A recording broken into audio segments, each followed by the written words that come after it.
શું છે ભાઈ?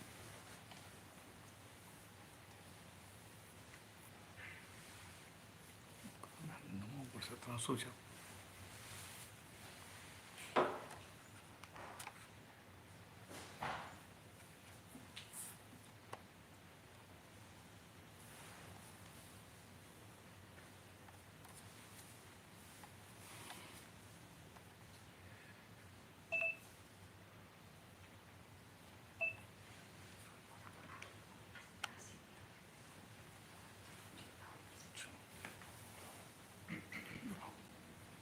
નમો વિતરાગાય, નમો વિતરાગાય, નમો અરિહંતાણમ, નમો અરિહંતાણમ, નમો સિદ્ધાણમ, નમો સિદ્ધાણમ, નમો આયરિયાણમ, નમો આયરિયાણમ, નમો વજ્જાયાણમ, નમો વજ્જાયાણમ, નમો લોય સૌવ સાહુણમ, નમો લોય સૌવ સાહુણમ, એસો પંચન મુક્કારો, એસો પંચન મુક્કારો, સૌપા વપણાસણો, સૌવપાવપણાસણો, મંગલાણમ ચ સૌવેસિમ, મંગલાણમ ચ સૌવેસિમ, પરમમ હવૈ મંગલમ. પરમં હવૈ મંગલમ.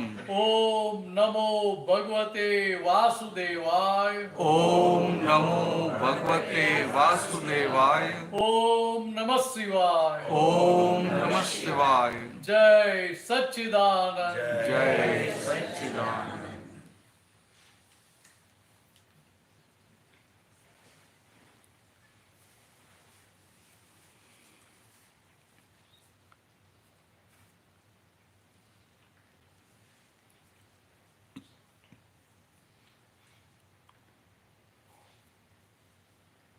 મહેશભાઈ પૂછ્યું છે કે પ્રશ્નો બધા વરસ થઈ ગયું, ઘણા પ્રશ્નો ઉભા થયા હશે ને? હા, ઉભા થયા સોલ્વ થયા કે બરાબર.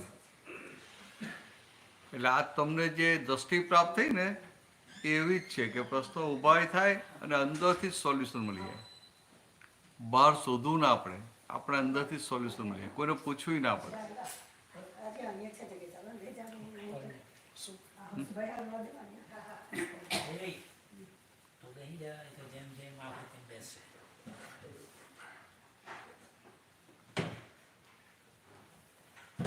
હેરી આ બાજુ તમારી જગ્યા અહીંયા આવી જાઓ, તમારી રાખેલી છે બસ આ છે પેલું સચવેલું છે, હું શુદ્ધાત્મા છું ને 5 આજ્ઞા કે ભૂલી ગયા છું. બધું યાદ તો નથી, થોડું ઘણું થાય છે. કેટલું યાદ છે અમારે કોને?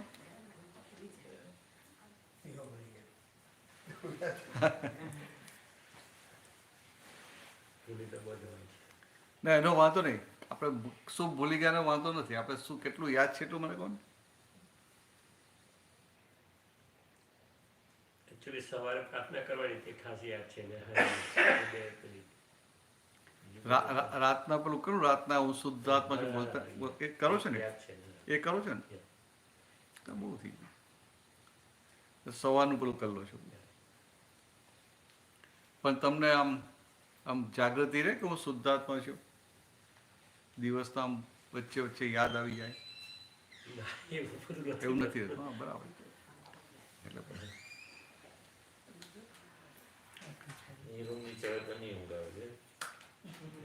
એટલે આ આપણે યાદ કરવું ના પડે, એની જાતે યાદ આવ્યા કરે એટલું થઈ જવું જોઈએ. અને પેલી 5 આજ્ઞાઓ આપેલી એ યાદ છે? યાદ તો બધું નથી, પણ એટલું યાદ રાખીએ છે કે કશું ખોટું નહીં થાય, કોઈનું ખોટું ના, એ તો બરાબર એટલું યાદ રહે છે. બાકી ના, એટલું બધું યાદ નથી. એ બધું આપણે વ્યવહારથી આપણે હોય એમ, અને આપણે એક ડેવલપમેન્ટ છે ને એટલે આપણે હોય કે કશું ખોટું નથી કરવું, કોઈને દુઃખ નથી આપવું, એટલો વ્યવહાર તો આપણે લઈને આવ્યા હોય કે ભાઈ આપણે ચીટિંગ નથી કરવું, એ બધું આપણે લાયા છીએ. પણ આ આજ્ઞા સ્વરૂપે એટલે કે તો વ્યવહાર કરતા હોય તો રહે કે ભાઈ બાય રિલેટિવ પોઈન્ટ આ મિત્ર છે, બાય રિયલ પોઈન્ટ શુદ્ધાત્મા છે, પછી આ કંઈક પણ થાય તો પેલું જે યાદ આવે ને કે આ વ્યવસ્થિત શક્તિ, કે આ ફાઇલ છે, ફાઇલનો સંભાવ નિકાલ કરવો છે, એ બધો ભાગ. ને આ શુદ્ધાત્માનો ચોપડો એમાં રકમ જમા કરવાની, એમાં મેઇન તો રાતે ધ્યાન કરીને સૂઈ જવાનું, અને પેલી નિશ્ચય વાંચી લેવાની રોજ ખાસ. નાની બુક આપી ને એમાં 4-5 વસ્તુ બતાવી હતી, એ ખાસ વાંચી લો ને એટલે શું થાય કે આ આપણે નવો છોડ રોપ્યો હોય ને તો પછી એને પેલું પાણી પીવડાવવું પડે, ખાતર આપવું પડે, નર્ચરિંગ કરવું પડે ને, એના જેવું છે. એટલા માટે બધું આપેલું કે આટલું યાદ કરજો એટલે તમને આ જે મળ્યું છે ને એ પુષ્ટિ થયા કરે, એના માટે. વાંધો નહીં, પાછથી ચાલુ કર્યું પાછું બરાબર થઈ જશે. હજી તમે 2 દિવસ છે ને, કાલે અહીંયા જ છે ને, કાલે હા હજી 2 દિવસ, 1 દિવસમાં તો એકદમ સરસ થઈ જશે આખું, પાછું ચાલુ થઈ જાય, વાર નહીં લાગે. પૂછજો, આ પ્રશ્નો પૂછવાની જગ્યા છે, બધા પ્રશ્નો પૂછજો. જરા દાદા વિશે આમ થોડા નવા છે તમને ખ્યાલ હા. હોય દાદા કહો છો. આ દાદા ભગવાન આ જે ફોટો રાખ્યો છે ને, તે આમ તેમનું નામ હતું A.M. પટેલ, અંબાલાલ મુરજીભાઈ પટેલ, ને આમ ભાદરણ ગામના હતા. ને એમનો જન્મ થયેલો 1908માં, અને 1956માં 1958માં એ વ્યારાથી બરોડા જતા હતા. તે વખતે ટ્રેનમાં જવું પડે, ટ્રેન પછી સીધી ટ્રેન હોય ને એટલે સુરતમાં ટ્રેન બદલવી પડે. તો એ ત્યાં સુરતના સ્ટેશને ઉતર્યા, 3 નંબરનું પ્લેટફોર્મ, અને સાંજનો સમય હતો, 7નો સમય. તો કે એ વખતે એમને કુદરતી બટ નેચરલ આ જ્ઞાન પ્રકાશ ખુલ્લો થયો.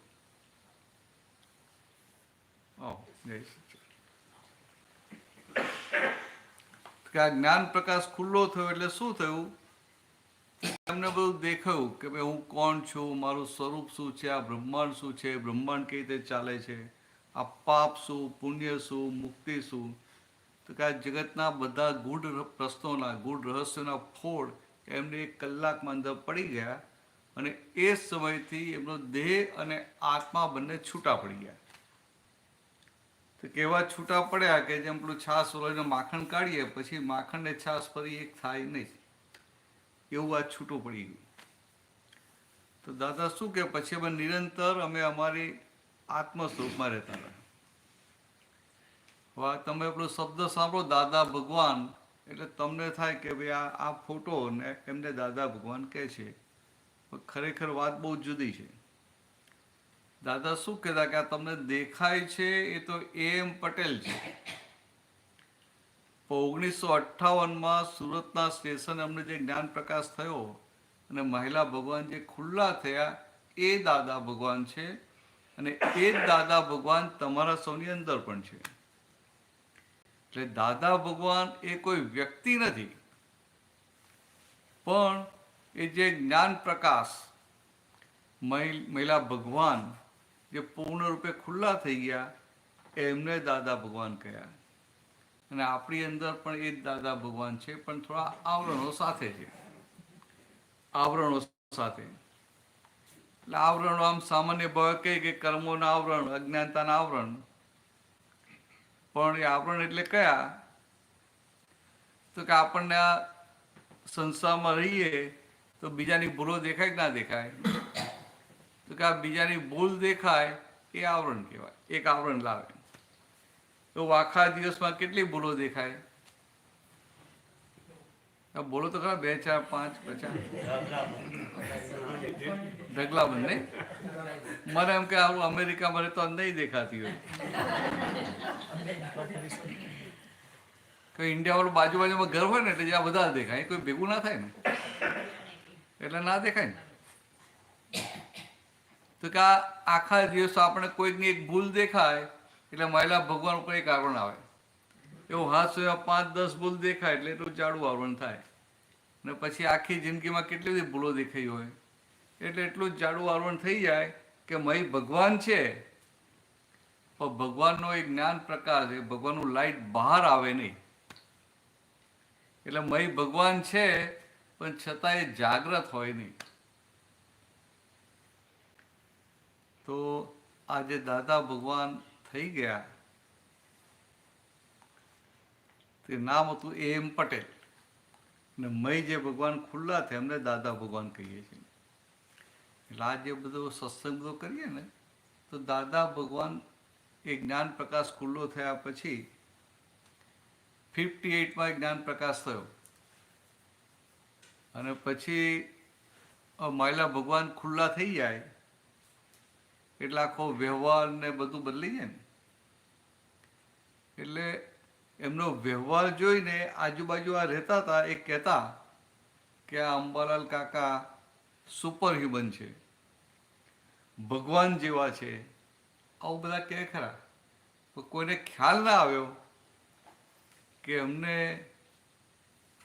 આ આત્મ સાક્ષાત્કાર થયો છે, મહિલા ભગવાન ખુલ્લા થયા છે, એવો કોઈને ખ્યાલ ના આવ્યો. પછી 4 વર્ષ પછી એમના એક ભત્રીજા હતા, એ બીમાર હતા, એટલે ત્યાં નર્સિંગ હોમમાં એમને દાખલ કરેલા. એટલે દાદા રોજ સાંજે એમને જોવા જાય, ખબર કાઢવા.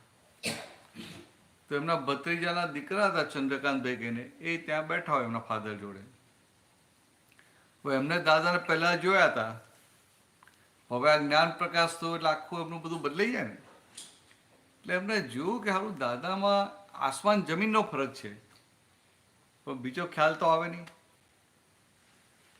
એ પોતે શાસ્ત્રો વાંચતા હતા, અને આપણા ગુજરાતમાં એક શ્રીમદ રાજચંદ્ર કરીને જ્ઞાની પુરુષ થઈ ગયા.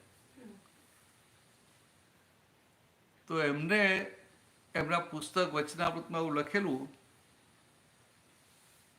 કે એક પ્રત્યક્ષ જ્ઞાનીને શોધી તેના ચરણ કમરમાં સર્વભાવ અર્પણ કરીને વર્ત્યો જાય, અને પછી જો મોક્ષ ના મળે તો મારી પાસેથી લઈ જજે. એટલે એમને પ્રત્યક્ષ જ્ઞાની એનું મહત્વ મૂકેલું કે આ પ્રત્યક્ષ જ્ઞાની મળે ને એના ચરણ કમરમાં સર્વભાવ સમર્પણ કર્યા તો તારો મોક્ષ પાકો. એટલે ચંદ્રકાંતભાઈને એવું થાય કે મને આ અવતારમાં કોઈ જ્ઞાની ભેગા થશે. એટલે આ દાદા પેલા હોસ્પિટલમાં રોજ નર્સિંગમાં ભેગા થાય એટલે એમને પછી દાદા ભગવાનને પ્રશ્ન કર્યો કે દાદા મેં આવું વાંચ્યું છે, મને આ અવતારમાં કોઈ જ્ઞાની ભેગા થશે? તો કે આ દાદાને જ્ઞાન પ્રકાશ તો 4 વર્ષ સુધી એમણે કોઈને વાત જ નથી કરી. કારણ કે આ જ્ઞાન પ્રકાશ થાય, મહિલા ભગવાન ખુલ્લા થયા એટલે અહંકાર, ઇગોઇઝમ આખો ડિઝોલ્વ થઈ જાય. તો કે અહંકાર જતો રહ્યો. હવે અહંકાર ધોવાઈ ગયો તો કોઈને વાત કરવી કે મને જ્ઞાન પ્રકાશ થયો તો અહંકાર તો જોઈએ. એટલે અહંકાર રહ્યો નહીં, એટલે સામેથી બતાવવાનું એમને રહ્યું નહીં. પણ ચંદ્રકાંતભાઈએ જ્યારે આવો પ્રશ્ન કર્યો ત્યારે દાદા એમને કીધું કે આ તારો દાદો જ જ્ઞાની છે, કે એમના ફાધરના કાકા એટલે એમના દાદા. તો કે તારો દાદો જ જ્ઞાની છે. એ થોડા વિચારવા પડી ગયા કે એમને એમ કે જ્ઞાની એટલે હિમાલયમાં હોય, અને કે આ ગ્રહસ્થી વેસે હોય ને ધંધોય કરતા એવા જ્ઞાની હોય ખરા? એવું તો કલ્પના જ ના આવે ને. એટલે એમને પાછું પૂછ્યું ખરું દાદાને બહુ વિનયથી કે દાદા તમે કહો છો હું માની લઉં છું, પણ મને ખાતરી કેવી રીતે થાય કે તમે જ્ઞાની જ છો એમ? તો દાદાએ કીધું કે આપણા ગામમાં કેવું લગ્ન પ્રસંગ હોય ને અમે ત્યાં ગયા હોઈએ તો દાદાનો આમ ઉંમરના નહીં પણ બધા એમનો વિનય બહુ રાખે. એટલે લગ્નમાં અમને વચ્ચે બેસાડે, આગળ બોલાવે એવું રીતે. તો કે આ બધા ગામના બીજા વડીલોની વચ્ચે હું બેઠો હોઉં ત્યારે તારે ત્યાં આવવાનું, અને પછી આવીને જરા બોલવાનું કે ભાઈ તમે નાલાયક છો, આવા છો, તેવા છો, ને બધાની વચ્ચે એક તમાચો મારી દેવાનો, ને પછી મારી આંખ સામે જોયા કરજે. તને મારી આંખમાં જરાય ફેરફાર લાગે તો સમજજે કે આ તારો દાદો જ્ઞાની નથી. ખ્યાલ આવે? એ ચંદ્રકાંતભાઈ વિચારો તો પડી ગયા કે સારું આવી પરીક્ષા કેવી રીતે કરાય, અને સારું આ તો દાદા છે ને જ્ઞાની હોયનું તમાચોમાં આવે તો મારી શું હાલત થાય, હું તો અધોગતિમાં જતો રહું. એટલે કે દાદા આવી પરીક્ષા મારાથી કેવી રીતે કરાય? તો દાદા કે તું નથી કરતો, હું તને કહું છું કે તું કર, અને હું તને પરીક્ષા કરવાની કહું છું ને તું કરે તો હું કે તને પડવા થોડો દઈશ. આ વૈદ્ય હોય કોઈ દવા આપે ને તો એ દવાનું પાછું શું શું એના રિએક્શન એનું મારણ પણ જાણતા હોય. કુશલ વૈદ્ય હોય તેના મારણે જાણતા હોય. એટલે એ રીતે આ દાદા ભગવાનનું જ્ઞાન ચંદ્રકાંતના નિમિત્તે પહેલી વાર 4 વર્ષ પછી ખુલ્લું થયું 62માં. પછી એ સત્સંગ ચાલુ થયો કે બે ચાર આવે એમ, અને આખી જે વાત ચાલે પ્રશ્નોત્તરી રૂપે હતી. દાદા પાસે આવે, દાદાને પ્રશ્ન કરે, દાદા જવાબ આપે. કાલે આપણે જે ગીતાની વાત કરીને, આખી ગીતા કેવી છે? કૃષ્ણ ભગવાન અને અર્જુન વચ્ચેનો સંવાદ, બરાબર, ઇન્ટરેક્શન બિટવીન લોર્ડ કૃષ્ણ અને અર્જુન. તો કેવું આ દાદા જે 62થી જે સત્સંગ ચાલુ થયો 88 સુધી, તો કે અમને ક્યારેય કોઈ સબ્જેક્ટ પર વ્યાખ્યાન નથી આપ્યું કે આજે અહંકાર પર વ્યાખ્યાન આપીએ, કે આજે લોભ પર આપીએ, કે આજે માન પર આપીએ, એવું કશું નથી.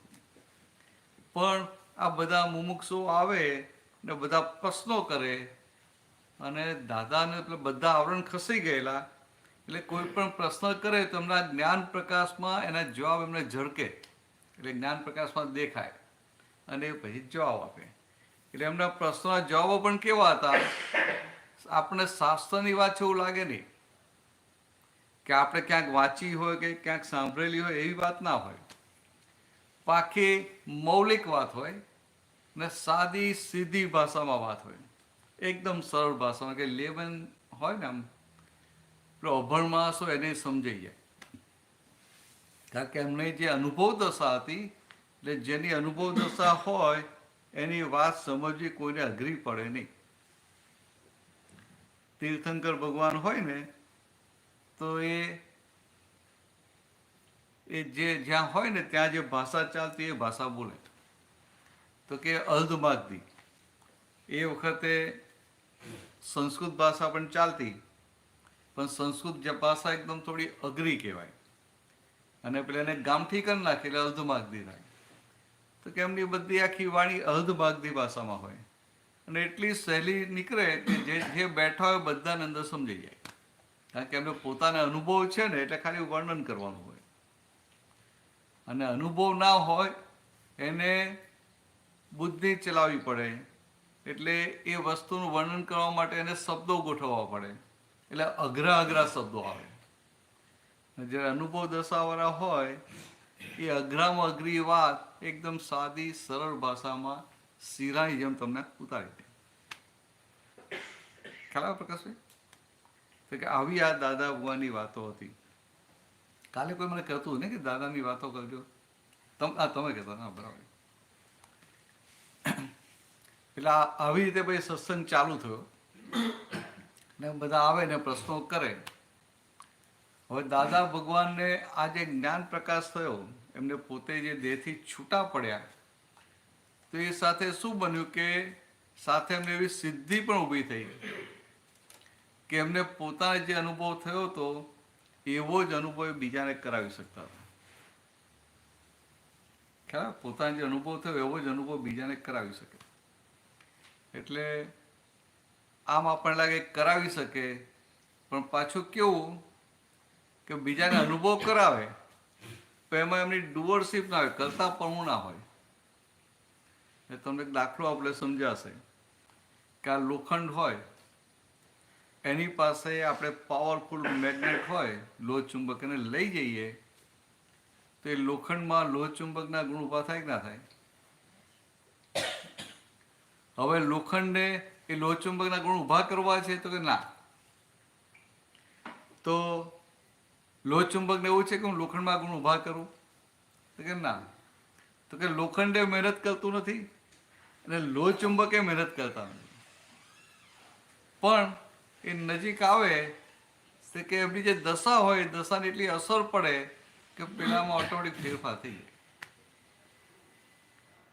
તેવું આ દાદા એમની જે સંપૂર્ણ અકર્તા દશા હતી, અહંકાર રહિત દશા હતી, એટલે એ અહંકાર રહિત દશામાં રહે ને જે નજીક આવ્યા હોય ને એને આમ જ બેઠા બેઠા એ અનુભવ થવા માટે. તો કેવું એમનું આ એવી આ સિદ્ધિ એમની હતી કે એમને પોતે જે મુક્ત દેહથી જુદી એવી દશામાં રહેતા હતા એવો અનુભવ એ બીજાને કરાવી આપતા હતા. એટલે એ જે અનુભવ છે ને એને આપણી વેદાંતની ભાષામાં દ્રષ્ટિ કીધી. દ્રષ્ટિ તો કે આ જગતમાં બે પ્રકારની દ્રષ્ટિ હોય. એક બહિર્મુખી દ્રષ્ટિ એટલે કે દ્રષ્ટિ બહારની તરફ, અને બીજી અંતર્મુખી દ્રષ્ટિ. હવે જ્યારે દ્રષ્ટિ બહારની તરફ હોય ત્યારે બધું બહારનું દેખાય ને, એટલે કે બહારનું બધું મટીરિયલ ને બધું દેખાય ને, એટલે બહારનું બધું જોઈ અને આ બધી બહારના મટીરિયલમાં, ભૌતિક ચીજોમાં, આ મટીરિયલિસ્ટિક થિંગ્સમાં સુખ છે એવો એને અભિપ્રાય ફોર્મ થતો જાય કે ભાઈ આમાં સુખ છે, આમાં સુખ છે, આમાં સુખ છે, આમાં સુખ છે, આમાં સુખ છે. એટલે આ જે અભિપ્રાય ઊભો થાય એટલે પછી એ સુખ મેળવવા માટે પ્રયત્ન કરે. તો કે આ દ્રષ્ટિ બહારની તરફ હોય એટલે બહિર્મુખી સુખ શોધ્યા કરે. બહિર્મુખી દ્રષ્ટિ હોય એટલે બહિર્મુખી સુખ નહીં, દ્રષ્ટિ બહિર્મુખી હોય એટલે બહાર જે વસ્તુ છે એમાંથી સુખ શોધે. અને જ્યારે કોઈ જ્ઞાની ભેગા થાય તો શું કરે, એની જે દ્રષ્ટિ છે એને 180 ડિગ્રી ટર્ન કરી નાખે. એટલે દ્રષ્ટિ જે બહારની તરફ છે એ દ્રષ્ટિ અંદરની તરફ થાય. એટલે બહારનું જગત કે જગતમાં એનો જે સંસાર હોય ને એ એવો ને એવો જ રહે, સંસાર બદલાય નહીં.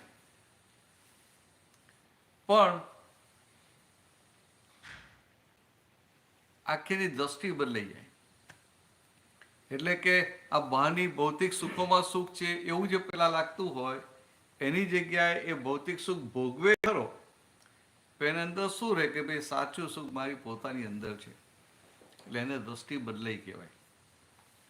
ખ્યાલ? દ્રષ્ટિ બદલાઈ કહેવાય. એટલે આ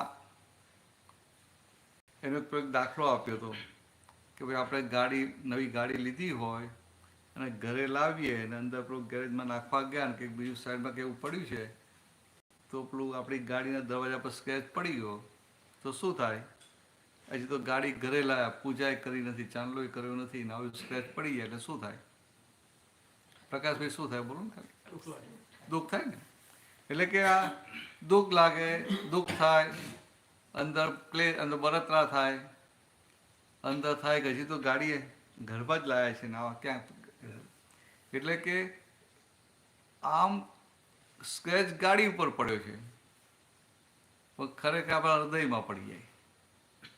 એટલે દિલમાં ઘા પડે, દિલમાં સ્ક્રેચ પડે. તો આ જે બહિર્મુખી દ્રષ્ટિવાળો હોય એને ગાડીમાં સ્ક્રેચ પડે, ગાડી બૂમ ના પાડે, પણ એને પોતાને પછી એવું થાય કે આ સ્ક્રેચ પડ્યો, દિલમાં સ્ક્રેચ પડી જાય. અને જેની દ્રષ્ટિ અંતર્મુખી હોય તો સ્ક્રેચ ગાડી પર પડે, સ્ક્રેચ ગાડી ઉપર એના દિલમાં ના પડે. અને ગાડી તો બૂમ પાડતી નથી. ગાડી બૂમ પાડે કે તમે રફલી કેમ ચલાવી, કે રફલી કેમ તમે પાર્ક કર્યું, ગાડી તો બૂમ પાડતી જ નથી. એટલે સ્ક્રેચ ફક્ત ગાડી ઉપર રહે અને દિલમાં સ્ક્રેચ ના પડે ત્યારે સમજવું કે આપણી દ્રષ્ટિ અંતર્મુખી થઈ છે. સમજાય વાત છે? એટલે આ દ્રષ્ટિ અંતર્મુખી થાય ત્યારે આપણું કામ થયું કહેવાય. આખી દ્રષ્ટિ 180 ડિગ્રી બદલાય. અને આમે વ્યવહારમાં પણ દ્રષ્ટિ બદલાય એનું બહુ મોટું મહત્વ છે. અને આધ્યાત્મમાં દ્રષ્ટિ બદલાય એનું બહુ મોટું મહત્વ. આધ્યાત્મમાં એટલે વ્યવહારિક દ્રષ્ટિ બદલાય ને તોય કામ થઈ જાય, અને નિશ્ચયમાં દ્રષ્ટિ બદલાય તો એનું કામ બધું બદલાઈ જાય. એટલે કઈ રીતે વાત કરી, ખાલી તમને સમજવા એક દાખલો આપું.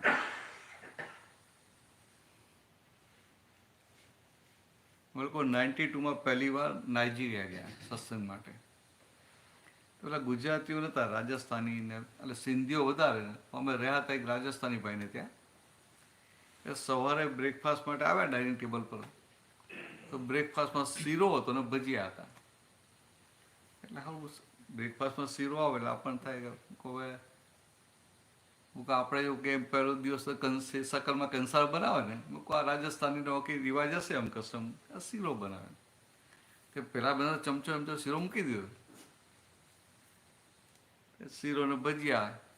ત્યારે શીરો ખાધો ને તો એનો ટેસ્ટ કંઈક આમ જુદો જ લાગે, એટલે પછી ભાવે નહીં એમ સમજાય. કોઈને શીરો ભાવ્યો નહીં. અને પાછા પેલા બેન ડોક્ટર, એટલે મને થયું કે ડોક્ટર નહીં એટલે કે બનાવતા નહીં આવડતું, દવા જેવો લાગે. પેલા આવ્યા ને વસલાબેન આવ્યા નથી લાગે.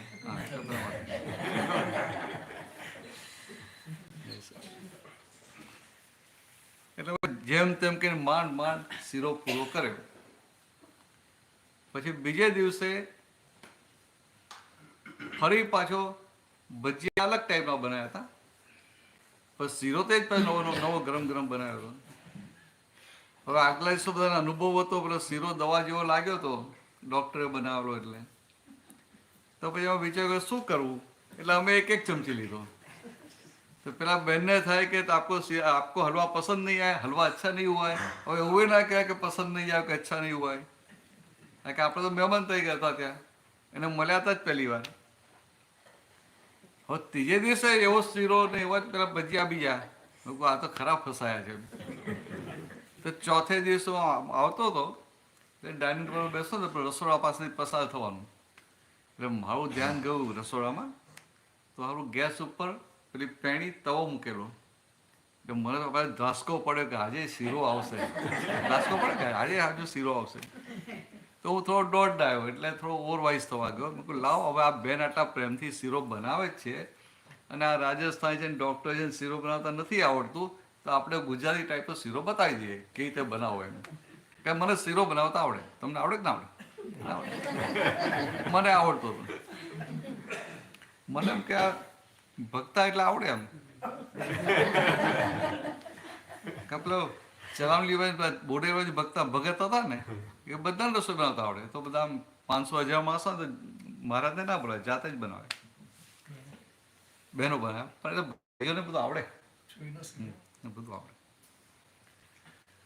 તો એટલે મારે તો એમણે સીધો પૂછાય ને, કહેવાય ને કે તમારો શીરો મને નથી પાતો, હું કહું એવો શીરો બનાવું તો કહેવાય નહીં. સીધું તો આપણે પૂછાય નહીં, અને આપણે કંઈ ગુજરાતી કંઈ કાચી માં ના હોય, સીધું તો પૂછીએ નહીં. એટલે મેં ધીરેને શું કીધું એમને કે આ શીરો તમે કેવી રીતે બનાવો છો? એટલે કે આવી રીતે હું કહું આમ નહીં આમ બનાવો કહું એમ. તો એમણે કીધું કે આ બદામ છે ને કે આ મિક્સીમાં મને ગ્રાઇન્ડ કરી નાખું છું, અને પછી એના ઘીમાં સાતરીને એનો શીરો બનાવું છું. એટલે મને ખબર પડી કે આ શીરો ઘઉંના લોટનો નથી પણ બદામનો છે. બરાબર.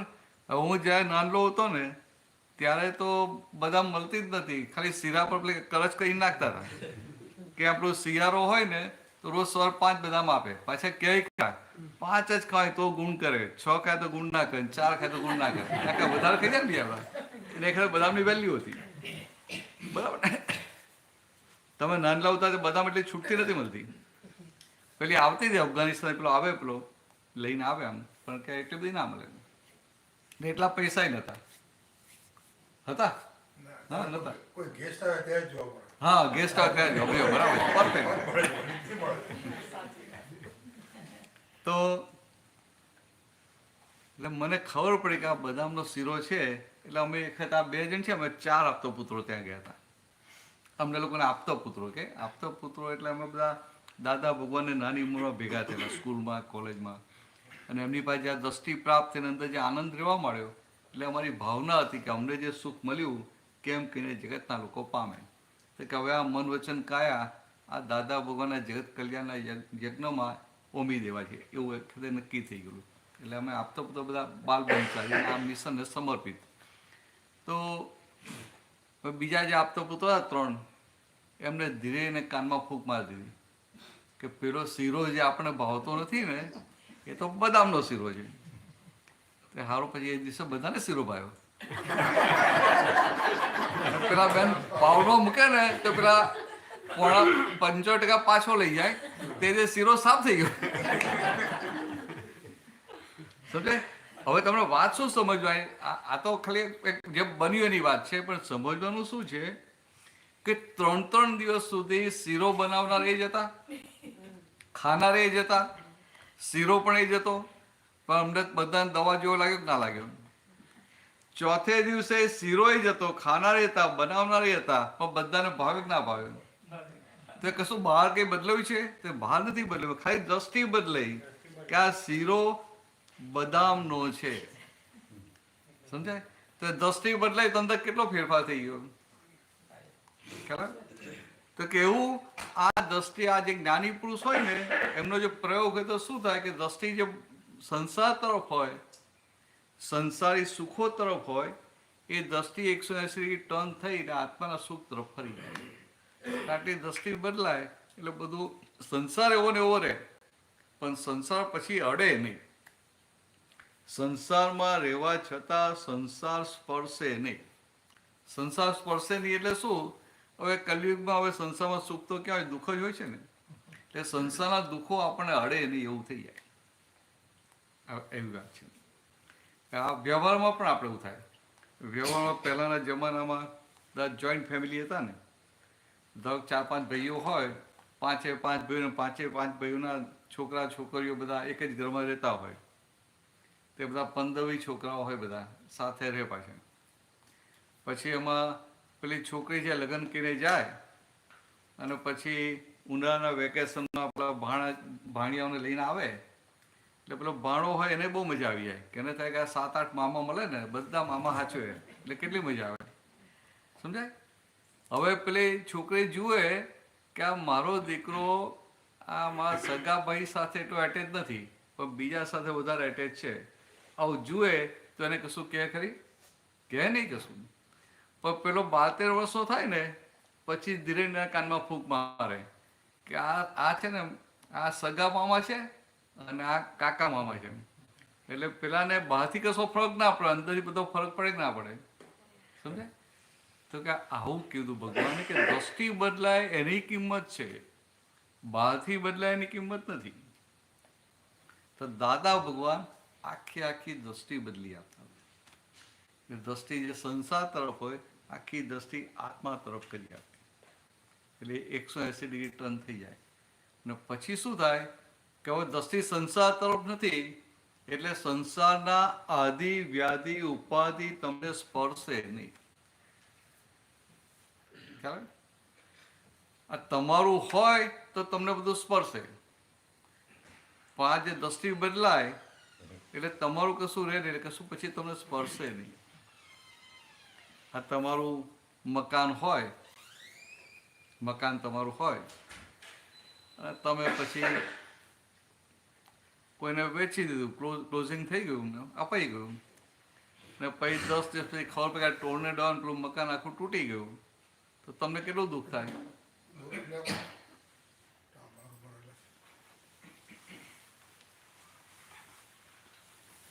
હા પ્રકાશભાઈ સમજ્યું?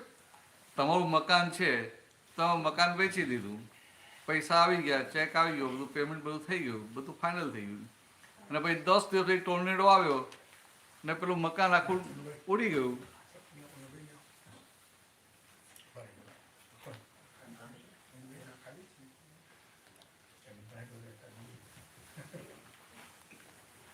પછી મકાન આખું ઉડી ગયું તો તમને કેટલું દુઃખ થાય? તમને એ ના થાય. પણ એ મકાન જો તમારું હોય તો કે સારું આ બધા પ્રોબ્લેમ થશે ને, આ ઇન્સ્યોરન્સ જે કરવાનું તો જે રહી ગયું અને આમ તેમ થયું, કેટલું બધું અસરો થાય. પણ હવે તમે આ મકાન, હવે તમને અંદર શું થઈ ગયું કે આ પહેલા તો મકાન મારું છે અને હવે શું થયું કે મકાન મારું નથી, એટલે તમને ઇફેક્ટ ના થાય. એવું આ સંસારમાં રહીએ તો ખાલી એક કાગળમાં એક દસ્તાવેજ, અહીંયા શું થાય ખબર નથી, એટલે પેપર સાઇન કરે એમાં તો એને મકાન બધી મમતા આખી ઉડી જાય ખાલી કાગળમાં લખવાથી. સમજે? કાગળમાં સહી કરી અને પેલું મકાન ટ્રાન્સફર થયું એટલે આખી મકાનની મમતા ઉડી જાય. પાછું બનાવ્યું જાતે જાતે કેટલી ડિઝાઇન કરવી હોય ને પેલું આમ કેટલી બધી મહેનત કરવી હોય. પેલું રસોડામાં પેલું પ્લેટફોર્મ કરવું તો કે આ ગ્રેડના આ ડિઝાઇનની આ તો આ નહીં આ તો આ કેટલું બધું કર્યું હોય. પેલા ડ્રોર મારવાના બીજું કરવાનું હોય એટલો બધો ટાઈમ બગાડ્યો હોય. પણ જેવું વેચ્યું ને પેલા પેપર પર સિગ્નેચર થઈ મમતા કે ઉડી જાય કે ના ઉડી જાય. તો જો મમતા કાઢવામાં મહેનત છે જરાય ખાલી દસ્તી જ બદલવાની છે. સમજો પેપર સાઇન થાય એટલે દસ્તી બદલાઈ ગઈ કે હવે આ મારું નથી. તો આ દાદા ભગવાનનું આવું એકદમ સહેલું હતું કે આ દસ્તી બદલી જાય. પણ દાદા તમે કહે ને દાદાના પ્રસંગો કહેજો. દાદા નાનપણથી હતા બહુ વિચક્ષણ. નાની ઉંમરથી એકદમ વિચક્ષણ હતા.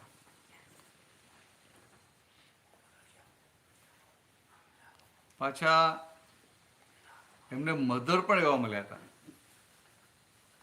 એમના મધર હતા ઝવેરબા કરીને.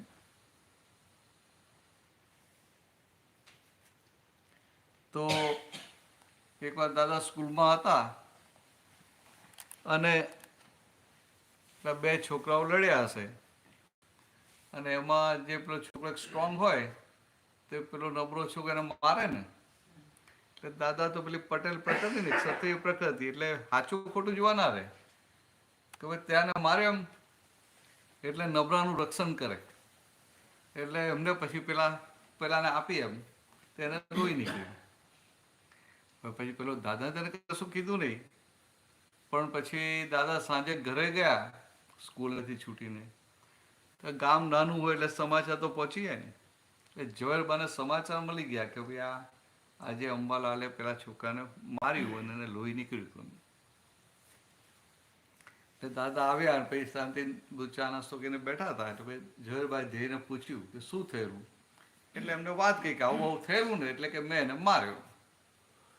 એટલે ભાઈ ઝવેરબાએ કીધું કે જો આજથી તું એક નક્કી કર કે હું માર ખાઈને આવીશ પણ કોઈને મારીને નહીં આવું. કોઈ આવું શીખવાડીએ ખરા? હમણાં છોકરો કે આ બોલી કરે છે સ્કૂલમાં તો શું થાય? આપણે શીખવાડીએ સામે ટીટ ફોર ટેટ શીખવાડીએ ને. તો ઝવેરભાઈ શું કે તું માર ખાઈને આવજે મારીને ના આવતો. પાછું પાક્કું કરી આવે. કેમ? તો કે તું માર ખાઈને આવશે તને લોહી નીકળ્યું ને તો હું તારી માં અહીંયા બેઠી છું કે હું તને પાટાપીંડી કરી આપીશ. પણ તું કોઈને મારી ના આવે ને એની માં ના હોય કે બહાર ગઈ હોય તો પછી એને કોણ પાટાપીંડી કરે? એટલે તારે માર ખાઈને આવવાનું, કોઈને મારીને નહીં આવવાનું. હવે આ વસ્તુ નાની છે પણ કેટલી મોટી વાત એમના બાએ અમને પીરસેલી કે આપણા હિન્દુસ્તાનમાં ખાલી આપણા હિન્દુસ્તાનમાં માર ખાઈને ભગવાન થવાનું છે. ભગવાન ક્યારે થવાય? આ મહાદેવજી છે તો આપણે કહીએ કે ના કહીએ કે બધું ઝેર પી ગયા. તો ઝેર પીએ કે ખરેખર ઝેર પીધેલું? તો કે ના, આ સંસારમાં જે બધા તમને જે દુઃખ આપે એ દુઃખનો સ્વીકાર કર્યો અને દુઃખ આપનાર નિમિત્તોને આશીર્વાદ આપ્યા. તો કે આ શું થયું? તો કે એટલે મહાદેવજી થયા. ખ્યાલ? એવું આ સંસાર હિન્દુસ્તાનમાં ભગવાન ક્યાં છે કે આપણા બધા ભગવાન માર ખાઈને ભગવાન થયેલા. માર ખાઈને આશીર્વાદ આપ્યા ત્યારે ભગવાન થયેલા. આ બીજે બધા કેવું હોય માર મારીને ભગવાન થઈ જાય એવા હોય. અને માર મારીને ભગવાન થઈ જાય એટલા માટે પછી એવું કે મનુષ્ય ખુદા થઈ શકે નહીં. આવું કેવું પડે ને તો પેલા બાદશાહ હોય ને તો બધાને મારી ઠોકીને હું ખુદા છું ખુદા થઈ જાય. એટલે પછી આવું કેમ?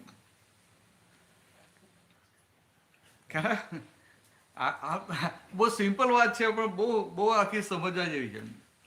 કે હિન્દુસ્તાનમાં માર ખાઈને ભગવાન થાય અને બહાર બધે માર મારીને ભગવાન થઈ જવા બેસે. તો પછી આવું બધું મૂક્યું હોય એટલે પછી બીજા સ્વીકારે કે ભાઈ આ તો કુરાનમાં જ લખ્યું છે કે ભાઈ માર મારીને કોઈ ભગવાન થઈ શકે નહીં. એટલે પછી એ થઈ ના શકે.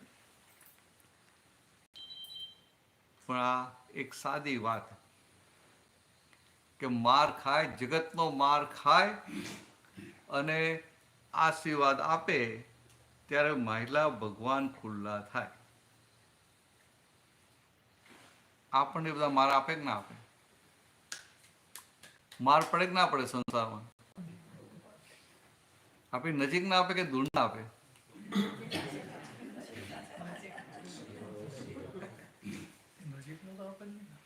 નજીક ના તો નજીક ના આપે ને? પહેલા આપે. ઓ તારી, તો રોપથી બોલો છો. પહેલા આપે નહીં? શીરાની વાત કરી ને, શીરો હા. તે એકવાર છે ને ચંપકભાઈના મંદિરે, હું નામ નથી કહેતો, કંકભાઈ તમારે બધાને શીરો વેચી દેવાનો. સારું, એટલે બધું પડ્યું. એટલે મેં હીરો વેચવા ઉપડો. મૂકે કાંતુભાઈ કોણે બનાવ્યો? આણે બનાવ્યો ફલાણે. ના ના ના, નહીં જોઈએ નહીં જોઈએ નહીં. અઢાઈ લીધો ને અઢાઈ નહીં લીધો. પછી મેં તે પહેલી બેનને પૂછ્યું કે કેમ તમે નહીં લીધો શીરો? એ છે ને બોલે ત્યાં અંદર થૂક બહુ પડે એમ કે.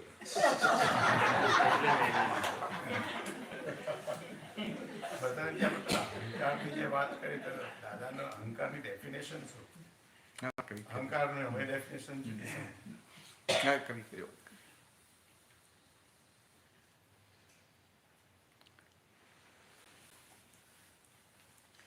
એટલે આ માર ખાઈને આશીર્વાદ આપે એ ભગવાન થાય. એ વાત આપણને સાદી લાગે, પણ માર કોણ ખાઈ શકે આ દુનિયામાં?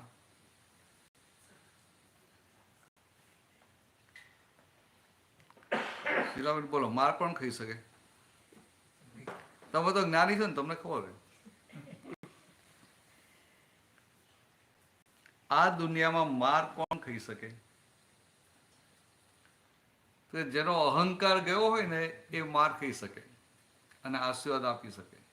માર ખાઈને આશીર્વાદ આપી શકે. ને માર ખાઈને આશીર્વાદ આપે એટલે ભગવાન થાય. એટલે ટૂંકમાં જેનો અહંકાર ગયો, જેનો અહંકાર ડિઝોલ્વ થયો, અહંકાર ફ્રેક્ચર થયો, એની મહિલા ભગવાન ખુલ્લા થાય. પ્રકાશભાઈ સમજાયું? હવે હું આવું કહું ને કે અહંકાર ગયો, તો વાત નહીં સમજાય તમને. અહંકાર ગયો બરાબર છે, પણ અહંકાર કહેવાય કોને? આપણે અહંકાર કોને કહીએ? બોલો પ્રભુ, તમે જવાબ આપો. ચાલો, અહંકાર કોને કહેવાય? અહંકાર એટલે અભિમાન. તમે જે કહો, અહંકાર એટલે અભિમાન, એમ ને? બરાબર. એટલે આમ અહીંયા અમેરિકા આવ્યો હોય, તમે 15-20 વર્ષથી આવ્યો ને એ 2 વર્ષથી આવ્યો હોય અને કંઈક ધંધો હાથમાં આવી ગયો ને બહુ કમાયો હોય ને પછી રોપ મારીને ફરે, તો તમને શું થાય કે હમણાં 2 વર્ષથી આવ્યો છે અને જ્યાં કમાયો એમાં ટાઈટ થઈને ફરે છે. બહુ અહંકારી કહીએ કે ના કહીએ? સમજાય? એટલે બધાને, કોઈને પૈસાનો અહંકાર હોય, કોઈને વિદ્યાનો અહંકાર હોય, કોઈને પોતાના ખાનદાનનો અહંકાર હોય, બધા જાત જાતના અહંકાર હોય. પણ આપણે એને અહંકાર કહીએ. પણ ભગવાનની ભાષામાં અહંકાર કોને કહ્યો એ સમજવું પડે ને. શું નામ તમારું? કાંતિલાલ. કાંતિલાલ. તો આ કાંતિલાલ તો તમારું નામ છે ને? હા, મારું નામ જ બીજા નામ થોડું કીધું. હો, તો જ છે ને. એ તો તમારું નામ છે ને, તમે નહીં ને. તમે કહો કે મારું નામ કાંતિલાલ છે, તો તમે કોણ? કાંતિલાલ તે જ કાંતિલાલ. પોતાની. આ તો બહુ વિરોધાભાસ છે. મારું નામ કાંતિલાલ જ ને એમ. મારું નામ કાંતિલાલ અને હું કાંતિલાલ બંને વિરોધાભાસ થયો. આ તો કાંતિલાલ તમને નામ આપવામાં આવ્યું. તમારો જન્મ થયો એટલે નામ આપ્યું, ભાઈ કાંતિલાલ, કાંતિલાલ. એટલે પછી જન્મ થયો બધા કહે ભાઈ કાંતિ કાંતિ કાંતિલાલ, અંદર ઊભું થઈ જાય કે ભાઈ હું કાંતિલાલ છું. એમ એક માન્યતા ઊભી થઈ જાય, બિલીફ ઊભી થઈ જાય. કાંતિલાલ જગ્યાએ શાંતિલાલ નામ પાડ્યું તો શાંતિલાલ થઈ જાય, અને મણિલાલ પડે તો મણિલાલ થઈ જાય. સમજાય? તો કે આ તો તમને આપવામાં આવેલું નામ છે ખાલી એક ઓળખાણ માટે, આઈડેન્ટિફિકેશન માટે, વ્યવહાર ચલાવવા માટે. નામ ના આપે તો વ્યવહાર કઈ રીતે ચાલે? પછી નામ ના આપે છેવટે પેલો કારમાં નંબર આપે છે ને, હવે નંબર આપવા પડે. કંઈક આપવું તો પડે ને. નહીં તો બેંકમાં એકાઉન્ટ કોના નામે ખોલે? મકાન કોના નામે રહે? તો કે આ વ્યવહાર ચલાવવા માટે, આઈડેન્ટિફિકેશન માટે નામ આપ્યું. ને તમે એને સાચું માની લીધું કે ભાઈ હું જ કાંતિલાલ છું. ખ્યાલ આવે? હવે તમે જ્યારે કહો મારું નામ કાંતિલાલ છે એટલે તરત પ્રશ્ન ઊભો થાય તો તમે કોણ? તમે હમણાં કહો કે ભાઈ આ મારો શર્ટ છે, તો શર્ટ ને તમે બંને જુદા કે નહીં? તમે કહો કે આ મારા ચશ્મા છે, ચશ્મા ને તમે જુદા કે નહીં? તમે કહો કે આ મારું ઘર છે, તો ઘર ને તમે જુદા કે નહીં? એનો શું થયું? જ્યાં જ્યાં આપણે માય કહીએ છીએ, મારું કહીએ છીએ, હું અને મારું બંને જુદા હોય, ક્યારેય એક હોય નહીં. સમજાય વાત છે? ખ્યાલ આવે? આઈ અને my by default they are different. એ ક્યારેય બંને એક હોઈ શકે નહીં.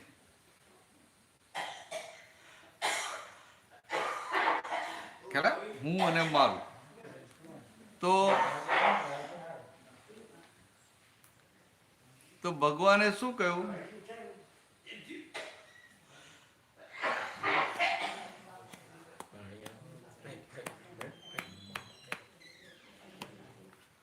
તો દાદા ભગવાને શું કહ્યું કે તમે ખરેખર કાંતિલાલ નથી, તમે કાંતિલાલથી જુદા છો.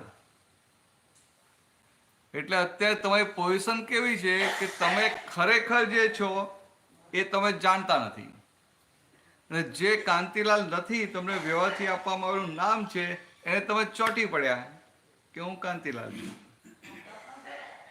એટલે હું કાંતિલાલ છું એને શું કહેવાય? અજ્ઞાન માન્યતા, રોંગ બિલીફ. કારણ કે તમે ખરેખર નથી. એટલે આ રોંગ બિલીફ થઈ. પછી આ ફર્સ્ટ રોંગ બિલીફ. એટલે આ ફર્સ્ટ રોંગ બિલીફ થઈ, પહેલી બેઝિક ફંડામેન્ટલ રોંગ બિલીફ કે હું કાંતિલાલ છું. હવે આ રોંગ બિલીફ હોય તો બીજી કેટલી બધી રોંગ બિલીફ હોય ચોટી વળે, કેટલી બધી ચોટી પડે કે હું આ ગામનો છું, હું આટલી ઉંમરનો છું, હું આટલું ભણેલો છું, હું આટલા વર્ષથી અમેરિકા આવ્યો છું, હું આનો હસબન્ડ છું, આનો બાપ છું, આનો બેટો છું, આનો કાકો છું, આનો મામો છું, આનો મિત્ર છું. કેટલી બધી ફરી વળી હોય. તો એ બધી રોંગ બિલીફ ક્યારે ફરી વળે? આ basic fundamental first wrong belief હોય ત્યાં. ખ્યાલ આવે? કાંતિભાઈ ખ્યાલ આવે? એટલે દાદા બોને શું કહ્યું કે હું કાંતિભાઈ છું, શું થયો કે તમે ખરેખર જે છો, રિયલી સ્પીકિંગ તમે જે છો એ તમે જાણતા નથી, અને તમે જે નથી એ માનીને જીવન જીવો છો. એટલે પોતે ખરેખર જે છે જાણતો નથી, અને બીજો જે નથી એ થઈ બેઠા, એને અહંકાર કહ્યો. એટલે કે તમે તમારી ખુરશી પર નહીં, બીજાની ખુરશી પર બેઠા છો. એટલે એને ભગવાનની ભાષામાં ઇગોઇઝમ કહેવાય. અને આ ઇગોઇઝમ કોની સાથે કનેક્ટેડ હોય? તો કે અજ્ઞાનતા. એટલે ઇગ્નોરન્સ. તો ઇગ્નોરન્સ તો કે શાસ્ત્રો નથી આવડતા, ઇગ્નોરન્સ તો કે ના, એ નહીં. સેલ્ફ ઇગ્નોરન્સ, પોતે પોતાની જાતને નથી જાણતો, એને અજ્ઞાનતા કહેવાય. તો તમે તમારી જાતને જાણો છો કાંતિભાઈ? અઘરો પ્રશ્ન છે આમાં. ત્યાં તો હવે તમારું નામ ખબર પડે, તમને પૂછપૂછ કરવું જોઈએ, વાંધો નહીં, પણ તમે સ્ટ્રોંગ છો, વાંધો નહીં આવે. તમે કાંતિભાઈને જાણો છો, પણ તમે ખરેખર કોણ છો એ જાણો છો? આ સમજવા જેવું તો છે ને કે હું ને મારું એક ના હોય. હું કહું મારું મકાન તો બરાબર, તમારું મકાન, પણ મકાનને તમે જુદા જ હો. એવું તમે કહો મારું નામ કાંતિલાલ, તો બરાબર છે, તમારું નામ છે, પણ તમે એમનાથી જુદા છો. પણ તમે જુદા છો, પણ તમે ખરેખર કોણ છો એ તમે નથી જાણતા. અને તમે જે કાંતિલાલ નથી એ કાંતિલાલ થઈને જીવન જીવો છો. એટલે કે તમે કેવા છો? એકદમ નિસ્વાર્થી છો. નિસ્વાર્થી કહેવાય ને, નિસ્વાર્થી. પોતાના માટે કશું કરતા નથી. જે કંઈ કરો છો કાંતિલાલ માટે કરો છો ને. પોતાના માટે કશું જ નથી કરતા, બીજાના માટે જ કરો છો ને, એટલે નિસ્વાર્થી કહેવાય ને. નિસ્વાર્થી, પોતાનો કોઈ સ્વાર્થ નહીં. એટલે આમ વ્યવહારમાં તો બહુ સારું કહેવાય, પણ અધ્યાત્મની ભાષામાં ભગવાને શું કહ્યું કે અધ્યાત્મની ભાષામાં તો ખરેખર સ્વાર્થી થવાનું છે. આવું તમને બોલીશ તો તમે જ્યાં નવું લાગશે, આમ જુદું લાગે ને. હું આવું કહું કે સ્વાર્થી થવાનું છે તો આવું લાગે આવું શીખવાડો છો, ના થાય કે આખો બધા કે નિસ્વાર્થી થાઓ અને તમે કહો કે સ્વાર્થી થાઓ, આવું શીખવાડો છો. પણ સ્વાર્થી એટલે કે જે સ્વનો અર્થ કાઢી લે એને સ્વાર્થી કહેવાય. અધ્યાત્મની ભાષામાં જે સ્વનો અર્થ એટલે કે પોતાનું કામ કાઢી લે એને સ્વાર્થી કહેવાય. તો કે આ ભગવાનની ભાષામાં સ્વાર્થી થાઓ તો તમારી મહિલા ભગવાન ખુલ્લા થઈ જાય. થોડી વાત નવી છે પણ સમજવા જેવી છે. સમજાયું કાંતિભાઈ? હા. તો વિચારવા પડી ગયા તમે. ના, વિચાર નહીં કરવાનો. હા, મને થયું કે મારી બોલવામાં ભૂલ થઈ શું ના, થાય. ના, મારે એવો વિચાર નહીં આવે મને. એટલે આ સેલ્ફ ઇગ્નોરન્સ, પોતે ખરેખર કોણ છે એ જાણતો. ઇગ્નોરન્સ તો અજ્ઞાનતા કહીએ, પણ કઈ અજ્ઞાનતા? તે પોતે પોતાનાથી અણજાણ છે. સેલ્ફ ઇગ્નોરન્સ, એને ભગવાને અહંકાર કહ્યો. તો જુઓ તો કેવું આમ આશ્ચર્ય થાય કે પોતે બધું જ જાણે છે. તમે આ બધાને જાણો ના જાણો, ભાઈ આ પ્રકાશભાઈ છે, કોણ છે, શું છે, શું કરે છે, બધું ખબર હોય ના હોય. કે આ મનહરભાઈ છે, શું કરે છે, શું નહીં, બધું ખબર હોય ના હોય. તમે તમારા મિત્રોને જાણો છો, બીજા બધાને જાણો છો, પણ તમે પોતે ખરેખર કોણ છો એ જાણતા નથી. પોતે પોતાનાથી અજાણ છે. કેટલું મોટું આશ્ચર્ય કહેવાય. કાંતિભાઈ સમજાય? એટલે આ પોતે પોતાનાથી અજાણ છે. તો આ જગતમાં બીજું કશું કરવાની જરૂર નથી. આ જે રોંગ બિલીફ છે કે હું કાંતિલાલ છું, એ રોંગ બિલીફને ફ્રેક્ચર કહેવાય, તોડવાની છે. અને તમે ખરેખર જે છો એ સેટ કરવાની છે. આટલું જ કરવાનું છે. આટલું કર્યું ને એટલે તમે આ સંસાર સાગર તરીને પાર ઉતરી ગયા. આમ બધા કહે કે ભાઈ મોક્ષે જવા માટે આમ કરો, આમ કરો, કેટલી મહેનત કરો, કેટલા ઉપવાસ કરો, કેટલા તપ ત્યાગ કરો, પણ કે એ સહેલો હાથમાં પડ્યો નથી એવું આપણે બોલીએ ખરા. સમજાય? એવું બધું બોલીએ ખરા આપણે, પણ મોક્ષ ખરેખર છે બહુ સહેલો. કહું તો કોઈ માન્યામાં ના આવે. તમને માન્યામાં આવે કે મોક્ષ બહુ સહેલો હોય? તમને પૂછ્યું, તમને ખ્યાલ માન્યામાં આવે, માનવામાં આવે કે આ મોક્ષ બહુ સહેલો હોય? ના આવે ને. એવું લાગે મોક્ષ તો કેટલી બધી મહેનત કે તોય ના મળે. તો કયો વાંધો નહીં તમને.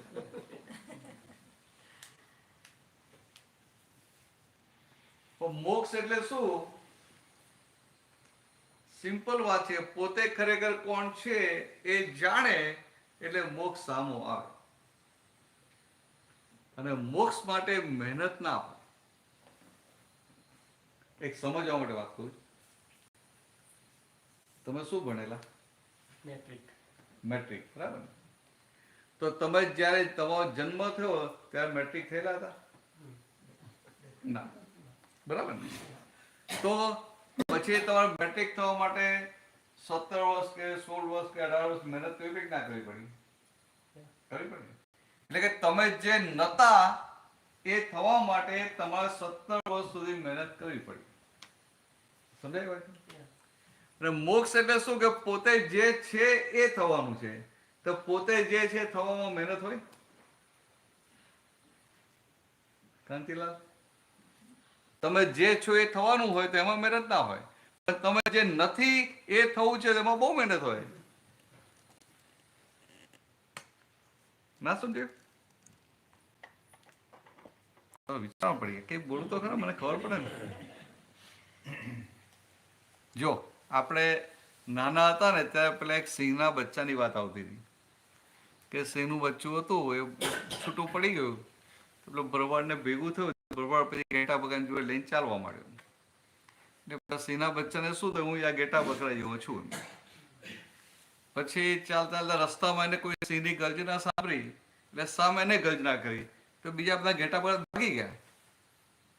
સમજે?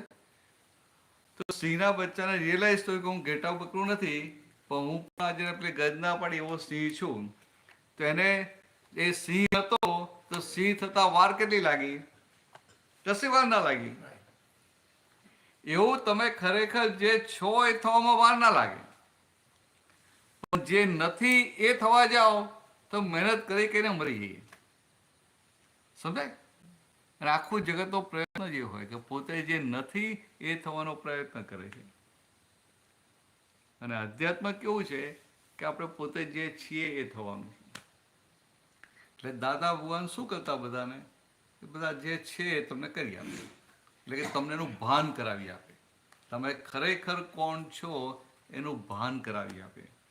અને એનું ભાન થાય એટલે પછી એવું સ્મૂથલી ચાલ્યા કરે બધું. પછી અંદર ટેન્શન ઉપાધિ ના રહે. પછી ટેન્શન ઉપાધિ ના રહે. કાંતિલાલ સમજાયું હવે? એટલે ખાલી મારું કહેવાનું આટલું જ હતું કે આપણે જે નથી એ થવા જઈએ તો મહેનત મહેનત મહેનત છે, અને આપણે જે છીએ એ થવું હોય તેમાં મહેનત નથી. કેટલી સહેલી વાત છે પ્રકાશભાઈ, સહેલી વાત નથી? હવે તમે ખરેખર પ્રકાશભાઈ નથી ને પ્રકાશભાઈ થવા જાઓ એટલે પછી મહેનત બહુ આવે કે ના આવે? હવે તમે પ્રકાશભાઈ થઈ જાઓ એટલે પછી પાછા બધું થાય કે ના થાય? કે એમના હસબન્ડ થઈ જાઓ, કોઈના બાપ થઈ જાઓ, કોઈના ભાઈ થઈ જાઓ, કોઈના કાકા થઈ જાઓ, કોઈના મામા થઈ જાઓ, કોઈના ફુવા થઈ જાઓ, એટલે પાછું મહેનત જ આવે કે ના આવે? તો જે નથી એ થઈએ એમાં મહેનત છે. પાછા તમે કહો છો હું આત્મા છું, તો ખોટું નથી, મારી ખોટું કહેવાય? કાંતિલાલ, તમે કહો કે હું આત્મા છું તો મારે હાથ પાડવી પડે ને, હા તમે આત્મા છો, પણ હું આત્મા છું આત્મા થઈને બોલે તો કામમાં લાગે, ને તો પોપટની જેમ રામ રામ બરાબરા થઈ જાય. સમજે? વાત ખોટી નથી કે ભાઈ હું આત્મા છું, તમે આત્મા છો, 100% સાચી વાત છે, 100% સાચી વાત છે. પણ તમારી માન્યતામાં શું છે અત્યારે? હમણાં તમે ક્યાંક બહાર મંદિર ગયા હોય ને કોઈ કાંતિલાલની વાત કરતા હોય ને તમે તો એ લોકોને બહુ હેલ્પ કરી હોય, મદદ કરી હોય, તો પેલા વાત કરે ભાઈ કાંતિલાલ, એમની વાત જ ના કરો, વાત જ જવા દો, કે એમનાથી બહુ ચેતીને રહેવા જેવું છે, એમનાથી દૂર જ રહેજો. આવું બધું કે તમારા માટે નેગેટિવ, તો તમને શું થાય? મારા માટે આવું બોલે છે, મેં તો કંઈ બગાડ્યું નથી. એટલે એનો શું થયો કે તમે આત્મા છો કે કાંતિભાઈ છો? સમજાય? તમે આત્મા છો કાંતિલાલ છો, કે તમે ડિલિવરી લઈ લીધી? હા ભાઈ આ તો કાંતિલાલની વાત કરી, તમે કાંતિલાલ થઈ ગયા ને. એટલે કે તમે જે છો એ જાણતા નથી, જે નથી એ થઈને જીવો છો. એટલે એને લઈને આ બધા પ્રોબ્લેમ છે. શીલાબેન સમજાય? સહેલી વાત છે ને? એટલે આવું છે આખું.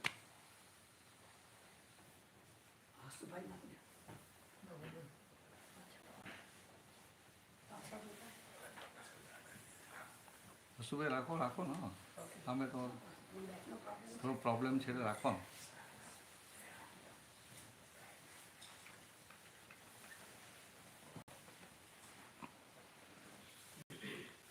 પૂજ્યો એટલે પાટલું લક્ષમાં રાખજો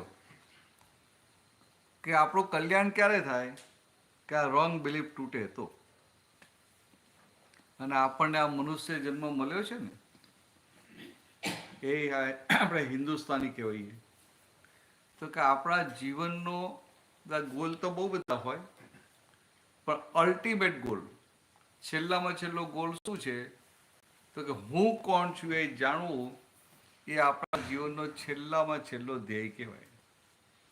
અને ભગવાને એવું કીધું કે હું કોણ છું જાણ્યું તો આ મનુષ્ય જન્મ સાર્થક થયો કહેવાય. અને એ ના જાણ્યું અને તમે બહુ પૈસા કમાયા કે બહુ નામ કમાયા કે બહુ સારા સારા કામો કર્યા તો કે તમે દેવગતિમાં જશો કે પાછા મનુષ્ય ગતિમાં સારી જગ્યાએ આવશો, પણ મનુષ્ય જન્મ સાર્થક થયો ના કહેવાય. ખ્યાલ આવે? તો કે આપણે આ મનુષ્ય જન્મ સાર્થક કરી લેવાનો છે. એટલે આટલું લક્ષમાં રાખજો. આજે ભૂલથી આવી ગયા ને તો આટલું ધ્યાનમાં રાખજો. કાંતિલાલ, આપણે પહેલી વાર ભેગા થયા, પહેલા થયેલા ભેગા આવેલા પહેલા આપણા ઘરે જ આવે, પણ અમે બેઠા ના હોય ને એટલે આપણે 1 to 1 વાત થાય તો યાદ આવે. પાછળ બેઠા નહીં ના હું તો જ નહીં ખાલે. મને ખબર જ નહીં. આગળ બહુ આગળ આગળ. એ તમારે એમને કહી રાખવું પડે કે ક્યારે આવે મને પહેલા કહેજો એમ, તો ભાઈ તમને બોલાવે ને. નહીં, ઘણા ભૂલી જાય ને. ના એટલે હું શું કહું છું, ગરજ આપણે છે ને એટલે આપણે સામેથી કહી રાખવું ભાઈ, બીજા ભૂલી ના જતા, મને પહેલાથી કહી દેજો. આવી ગરજ રાખવી પડે. પૂછો તારા કાંતિલાલ બીજું. ચાલો,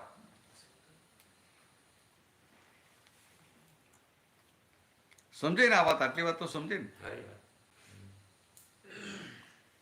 સારી વાત નહીં એમ તો વાત ક્લિક થાય. ખાલી વાત તો સારી બરાબર છે કે સારું હું કાંતિલાલ થઈને જીવું છું, પણ ખરેખર હું કાંતિલાલ નથી.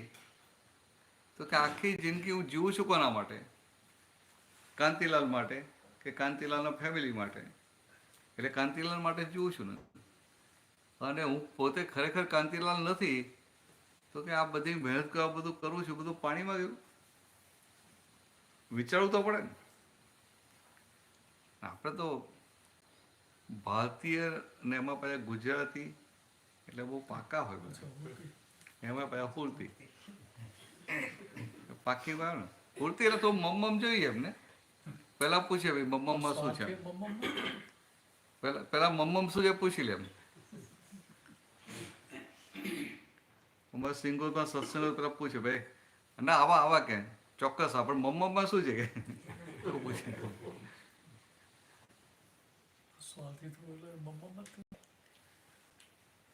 હા જો શું કઈ કે છે, બોલ બોલ વાત કર. સ્વાર્થી થયો એટલે મમ્મા મત થયું ને, તો જ પેલું ખાધેલું કામ લાગે ને.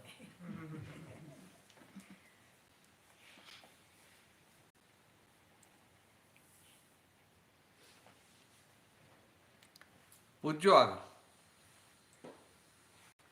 આ જન્મમાં ઋણ સંબંધ હોય તો આ ઋણ સંબંધ અને પુનર્જન્મનો કોઈ સંબંધ? એવું છે કે આ ઋણાનુબંધ સંબંધ જે કહે છે ને,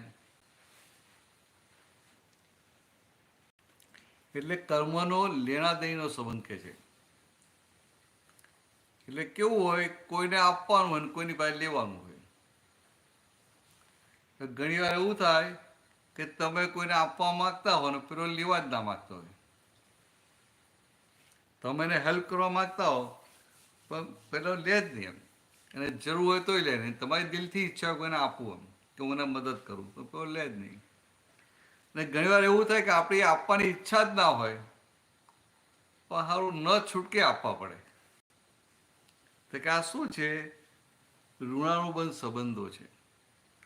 એટલે કે પાછલા જન્મના એક કર્મોના હિસાબો એવા છે કે પેલા નથી આપવું તો એ આપવું પડે છે, અને એને આપવું છે તો એ અપાય નહીં.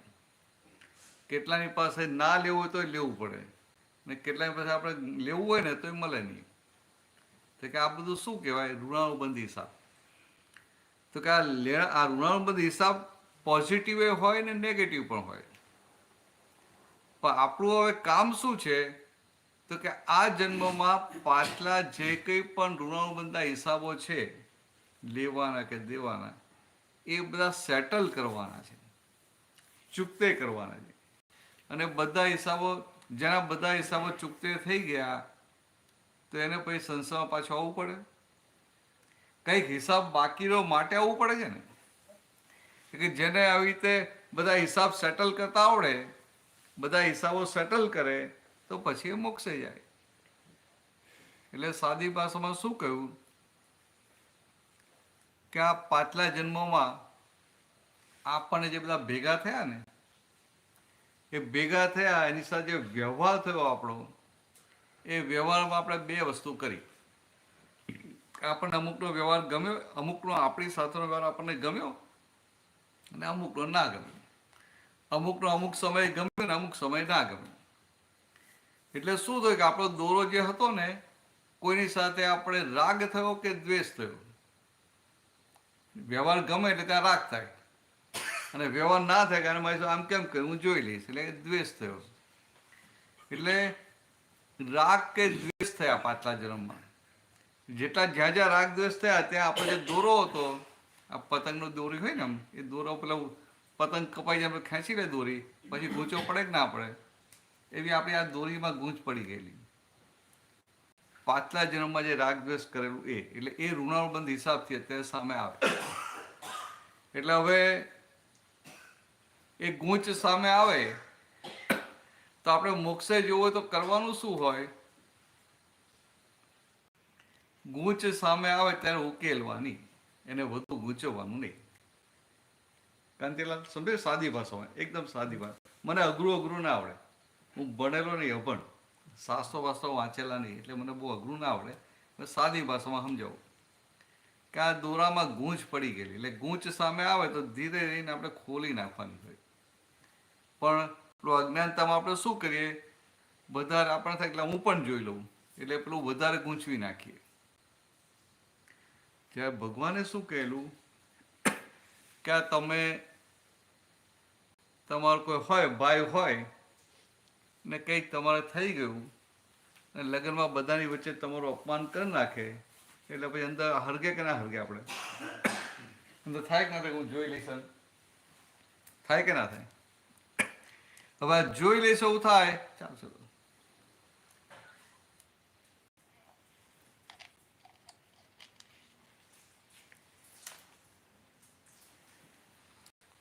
જોઈ લઈશ એવું થાય એટલે શું થયું કે પેલી ગૂંચ આવી ને, આ ભાઈએ અપમાન કર્યું, એટલે આપણે અંદર જાગૃતિમાં આવવું જોઈએ કે આ પાટલી ગૂંચ સામે આવી. હવે અત્યારે મારે શું કહું કે આ ગૂંચ ઉકેલવાની છે, એને બધા થાય હું જોઈ લઈશ એટલે ગૂંચને વધારે ગૂંચવી. એટલે ભગવાને આટલું જ કહ્યું કે આવા જ્યારે જ્યારે આવા પ્રસંગો આવે અંદર સમજી જવાનું કે આ ગૂંચ સામે આવી, પાછલી આપણી જ પાડેલી ગૂંચ સામે આવી. તો ક્યાં ઋણબંધનો હિસાબ. હવે જે ગૂંચ આવી મારે ગૂંચ ઉકેલવી છે, આવું અંદર નક્કી રહે ને બધી ગૂંચો ઉકેલતા જઈએ તો શું થાય? દોરો સીધો થઈ જાય. જેનો દોરો સીધો થઈ ગયો એટલે મોક્ષે જાય. સહેલું છે ને? આવું સહેલું સમજી લેવાનું. શીલાબેન બરાબર ને? તમારા માટે તો સહેલું જ છે ને. તમારા ફાઇલનો સંભાવ નિકાલ કરો એટલે બધી ગૂંચ ઉકલી જાય. સમજાય? ફાઇલનો સંભાવ નિકાલ કરો એટલે બધી ગૂંચો ઉકલી જાય. પણ આ તમને સમજાવો સાદી ભાષામાં કે આ કોઈ અપમાન કરે તો આપણને ગમે ખરું?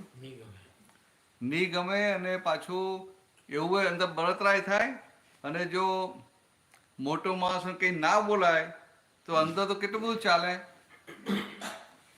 ભલે આપણે ના બોલી શકીએ, કદાચ વડીલ હોય કે આવા મોટા માણસ હોય ના બોલી શકીએ, પણ અંદર તો કેટલું બધું ચાલે. અને નાનો હોય તો આપણને થાય કે લાવ મને બતાવી દઉં એમ. જ્યારે ભગવાન કેવા હોય, ભગવાન બધી ગૂંચો ઉકેલીને બેઠા હોય. અથવા તો ભગવાનનું કોઈ અપમાન કરે, ભગવાનનું કોઈ અપમાન કરે તો ભગવાનની જાગૃતિ કેવી હોય? તો કાંતિલાલ ભગવાન તો સમજી જાય કે આ મારું અપમાન કરે છે. કોઈ આપણું અપમાન કે કોઈને ગમે ખરું? એટલે ભગવાન સમજે આ મારું પાછલું ભારે કર્મ આવ્યું, મારું પાછલું ભારે કર્મ આવ્યું. હવે કે શું કરવાનું હોય? આ ગૂંચ ઉકેલવાની હોય. તો કે આ મારું અપમાન શા માટે કર્યું? તો મારું પોતાનું પાછલું ભારે કર્મ છે. હવે આ વ્યક્તિ જેને મારું અપમાન કર્યું એ ખરેખર શું કરે છે? તો કે મારું અપમાન કહીને મને મારા પાછલા ભારે કર્મોમાંથી મુક્ત કરે છે. સમજાય? મને મારા પાછલા ભારે કર્મોમાંથી મુક્ત કરે છે. હવે આ તો વાત બરાબર છે, પણ આગળ જોઈએ તો જે તમારું અપમાન કરે એને તો અંદર શું થાય કે મેં બધાની વચ્ચે કેવું અપમાન કરી નાખ્યું, કેવો એને કટ્ટુ સાઇઝ કરી નાખ્યો. એટલે એ તો અંદર પેલો ફૂલાતો હોય. એટલે શું થાય કે એનું પોતાનું નવું કર્મ બગાડે. નવું એ પોતે પોતાના માટે ભારે કર્મ બાંધે અને આપણને પાછલા ભારે કર્મોમાંથી છોડાવે. તો આપણે તો કેવી રીતે ભગવાનની દ્રષ્ટિમાં કેવું હોય કે ઓહો હો આ કેટલો સારો માણસ છે. કલયુગમાં સતયુગમાં કે દ્વાપરમાં મળે હારા માણસો કે ત્રેતામાં, પણ આ તો કલયુગમાં મને કેટલો સારો માણસ મળ્યો કે જે મને પાછલા ભારે કર્મોમાંથી મુક્ત કરે છે. અને ખાલી મુક્ત કરે છે તો ના, ખાલી મુક્ત નથી કરતો, પોતાના નવા કર્મો બગાડી અને મને પાછલા ભારે કર્મોમાંથી મુક્ત કરે છે. સમજાય? એટલે કે પોતે ખોટ ખાઈ અને મને નફો કરાવે છે. તો કે આટલા સારા માણસ આ દુનિયામાં દીવો લઈને હોદવા જઈએ તો મળે ખરા? એટલે ભગવાનની દ્રષ્ટિ આવી હોય અને આવી દ્રષ્ટિ રાખે એટલે ગૂંચો બધી ઉકલતી જાય. ખ્યાલ આવે? ગૂંચો બધી ઉકલતી જાય. તમારે ગૂંચો જ ઉકેલવી છે ને, એટલે આવું રાખજો. એટલે આ લોકોને ગૂંચો વળે તમારો ફાયદો સંભાવ નિકાલ થયા કરે. તમારે ભાઈ શુદ્ધાત્મા દ્રષ્ટિ વાપરે છે. આ શુદ્ધાત્મા છે. તો પૂછજો, આ જેટલું પૂછો ને એટલું બધા નીકળે. કંટાળ વાત સમજાય ને, કંટાઈ નથી જતા ને. હા, તો સાંભળતા આપણે સિરિયસ થઈ જાય. મને જ્યાં બીક લાગે કે આ ઉભા થઈને ભાગી ના જાય.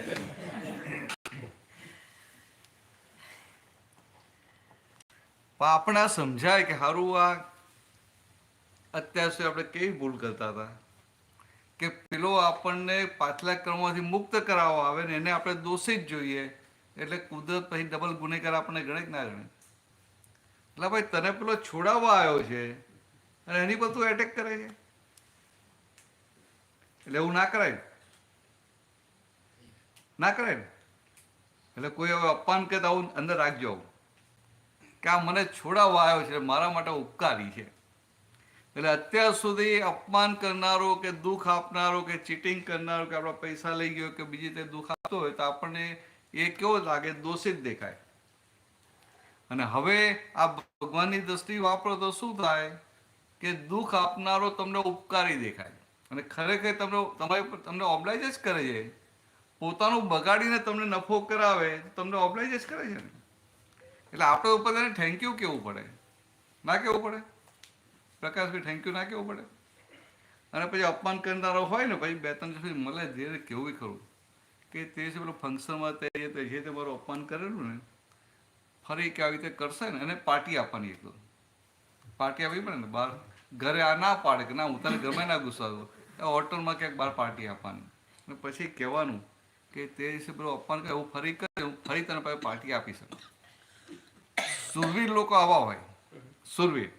ને મોક્ષે જનારા સુરવીર હોય કે ના હોય? આપણને ઘણા કરે, આપણે જોઈએ ઘણા મોડો ફેરવી કાઢે. આપણે જોઈએ એટલે ઘણા મોડું એવા આપણું અપમાન કરે. હા હા, બરાબર છે. આપણે જોઈએ એટલે મોડું ફેરવી કાઢે. હા તો બરાબર. એટલે આપણે સમજી જવાનું કે આ મારા માટે ઉપકારી છે. આપણે એને ગમતા નથી. એવું નહીં, આપણે ગમતા નથી એવું નહીં. ગમતા નથી આપણે. આ પાછલી ગૂંચ સામે આવી અને આ ગૂંચ મારે ઉકેલવાની છે. આ ગૂંચ મારે ઉકેલવાની છે. આવું રાખવાનું. પણ એ અપમાન જ્યારે આપણે સહન કરી લઈએ ત્યારે જાણવાનું કે બરાબર છે. સહન નહીં કરવાનું. સહન કરીએ ને તો દબાઈને પાછું એનું સ્પ્રિંગ ઉછરે પાછી. પણ થાય કે એક વાર, બે વાર, 4 વાર. આપણે તો શું કહીએ છીએ? સહન નથી કરતા, ઉપરથી આનંદ થાય કે ઓહો અને મને પાછલા જન્મના ભારે કર્મોથી મુક્ત કર્યો તો કે મારા માટે ઉપર એને બહુ મોટો ઉપકાર કરે એવું લાગે. અને પેલું એ દોષિત લાગે ને તો આપણે ભાઈ ના બોલે સહન કરીએ. સહન કરવું એ અહંકારનો ગુણ છે. અને આ જે વાત કરું છું ને આમાં અહંકાર નથી, એક દ્રષ્ટિ છે. એક સાચી દ્રષ્ટિ કે જેને આધારે આપણે બધા કર્મોથી મુક્ત થતા જઈએ, બધા ગૂંચવાડામાંથી ગૂંચોમાંથી મુક્ત થઈ ગઈ. એટલે આપણે તો ગૂંચોથી મુક્ત થવું છે. હવે એને હું પેલું કહું કે હું સામે બોલું નહીં પણ અંદર તો કેટલું બધું નેગેટિવ ચાલે. પેલા અપમાન કર્યું, હું ભલે સામે કશું બોલું નહીં, હું મૌન રાખું, પણ અંદર તો કેટલું બધું ચાલે. ને એમાં જો કોઈ છંછેડે ને કે આ પેલા બેને તમને આવું કીધું ને આવું કહેવા જેવું નહોતું, તો પછી તમને કેટલું બધું નીકળે, અડધો કલાક નીકળે કે છે જ આવી, આમ છે તેમ છે, કેટલું બધું ચાલે. દ્રષ્ટિને સમજણ એને બદલાય, પણ એની પાછળ એ બદલવા માટે આપણે શું કરવા જેવું, કે શું કાર્ય કરવા જેવા, કે વર્તન બદલવાનું, તેનાથી શરૂઆત કરી શકાય, કે એ સમજણ ક્યારે આવે? તો બહુ એ સમજણ કેવી છે,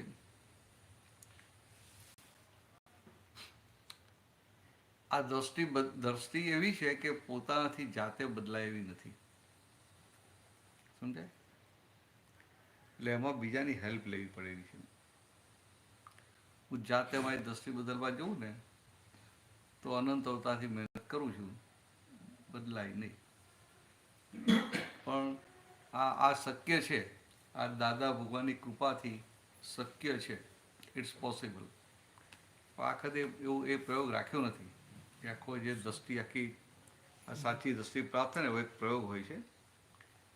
આખતે કે ક્યારે કરે ઇન્ટરેસ્ટ હોય તો આપણે બેન બેરોડ જવાના છે તો તે પહેલા થઈ શકે ને આપણે?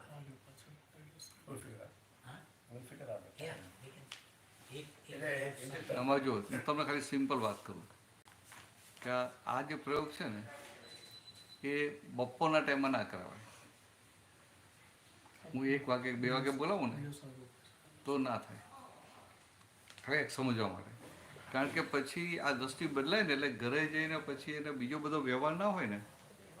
હું બપોરના રાખું ને તો સાંજે પાછા ક્યાંક ફરવા જતા, કોઈને મળવા જતા, કે બીજું બધું આમાં પડી જાય ને કે ધંધાના કામમાં એમાં, એટલે પછી જે પેલું સ્થિર થયેલું ને ચિત્ત, એ પાણી જે સ્થિર થયું ઢોરાઈ જાય પાછું, એટલે એનું પરિણામ. એટલે સાંજે રાખવું પડે. આ પ્રયોગ 5 વાગે રાખવો પડે. વધારે અનુકૂળ રહે. તો પછી આપણે તમને શુક્રવારે ફાવે ને? શુક્રવાર તો પેલો છે ને આપણો પ્રયોગ, એટલે હવે શનિવારે રાખવું પડે.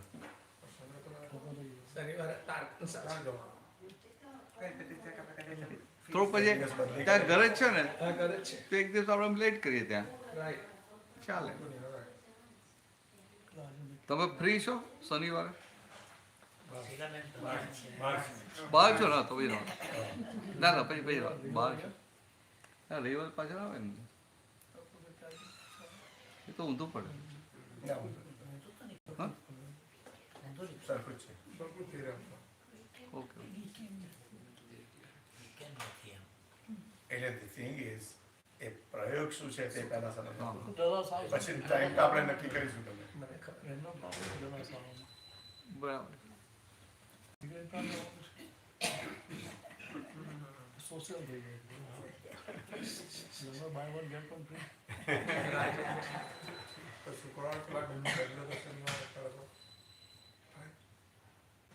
શું કહો છો? શુક્રવારે પેલો સત્સંગ છે તે શનિવારે કરો તો પછી we'll try. Let's understand what the problem. કઈ નહીં, કઈ આપણે પછી વાત કરીએ. We'll figure out.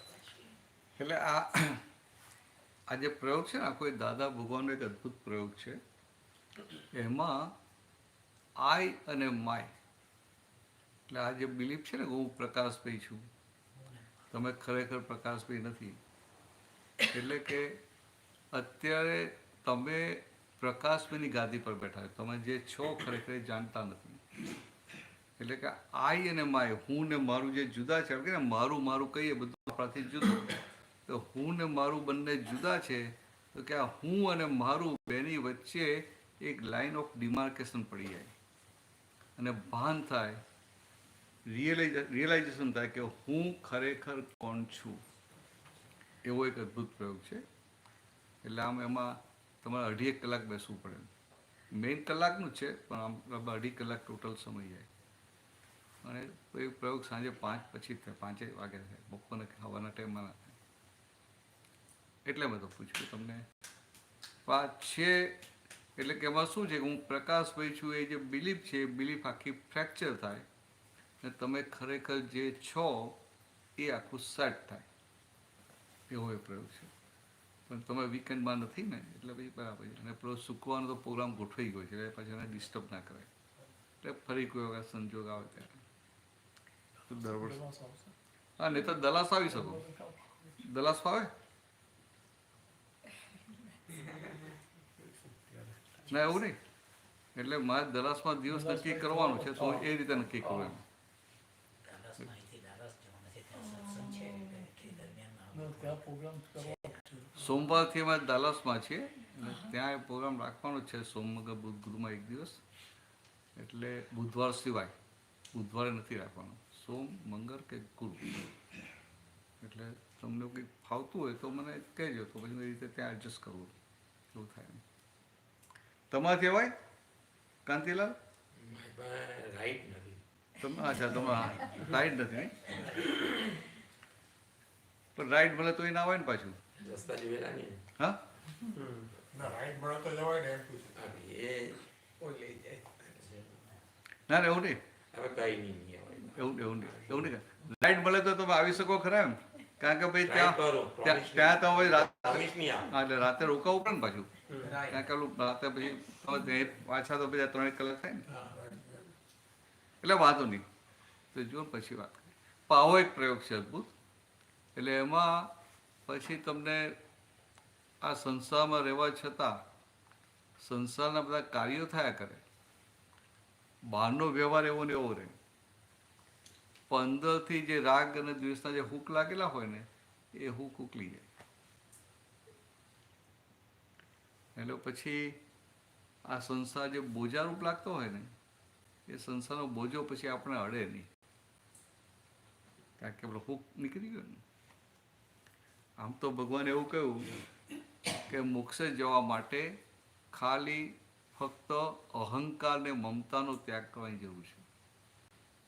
અહંકાર અને મમતા, કે જેનો અહંકાર ને મમતા જાય એનું પછી મોક્ષ થઈ જ જાય.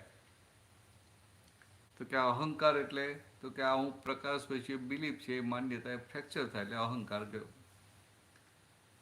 અને મમતા એટલે આ બધું હોય ને મારું મારું મારું.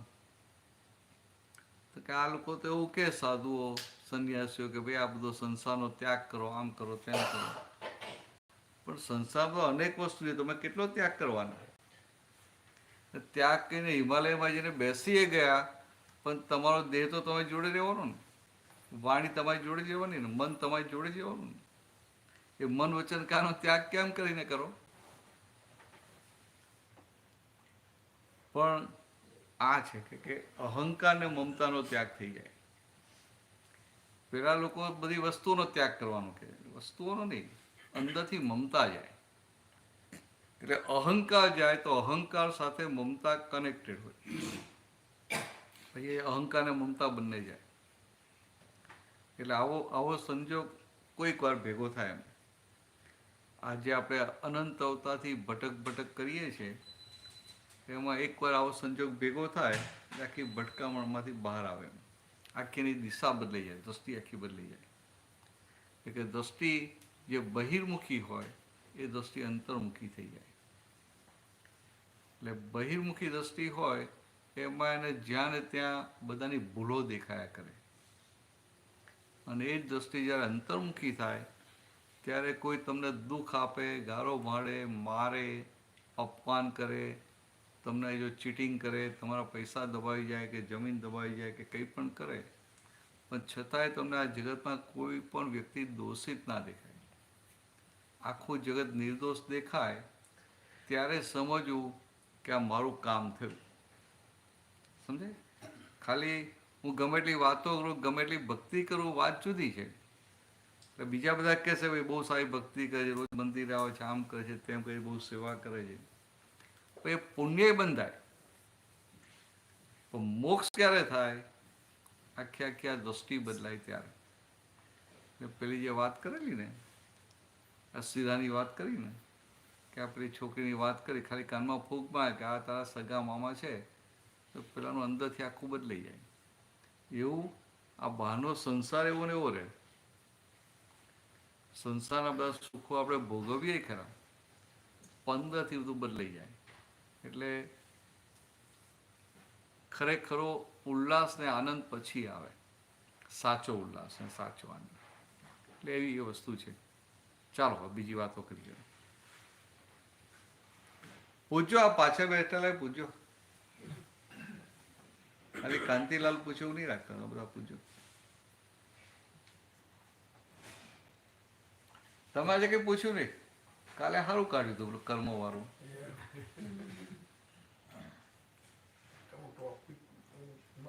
ખ્યાલ આવે તો પ્રશ્નો નહીં કરી. ના ના, બરાબર.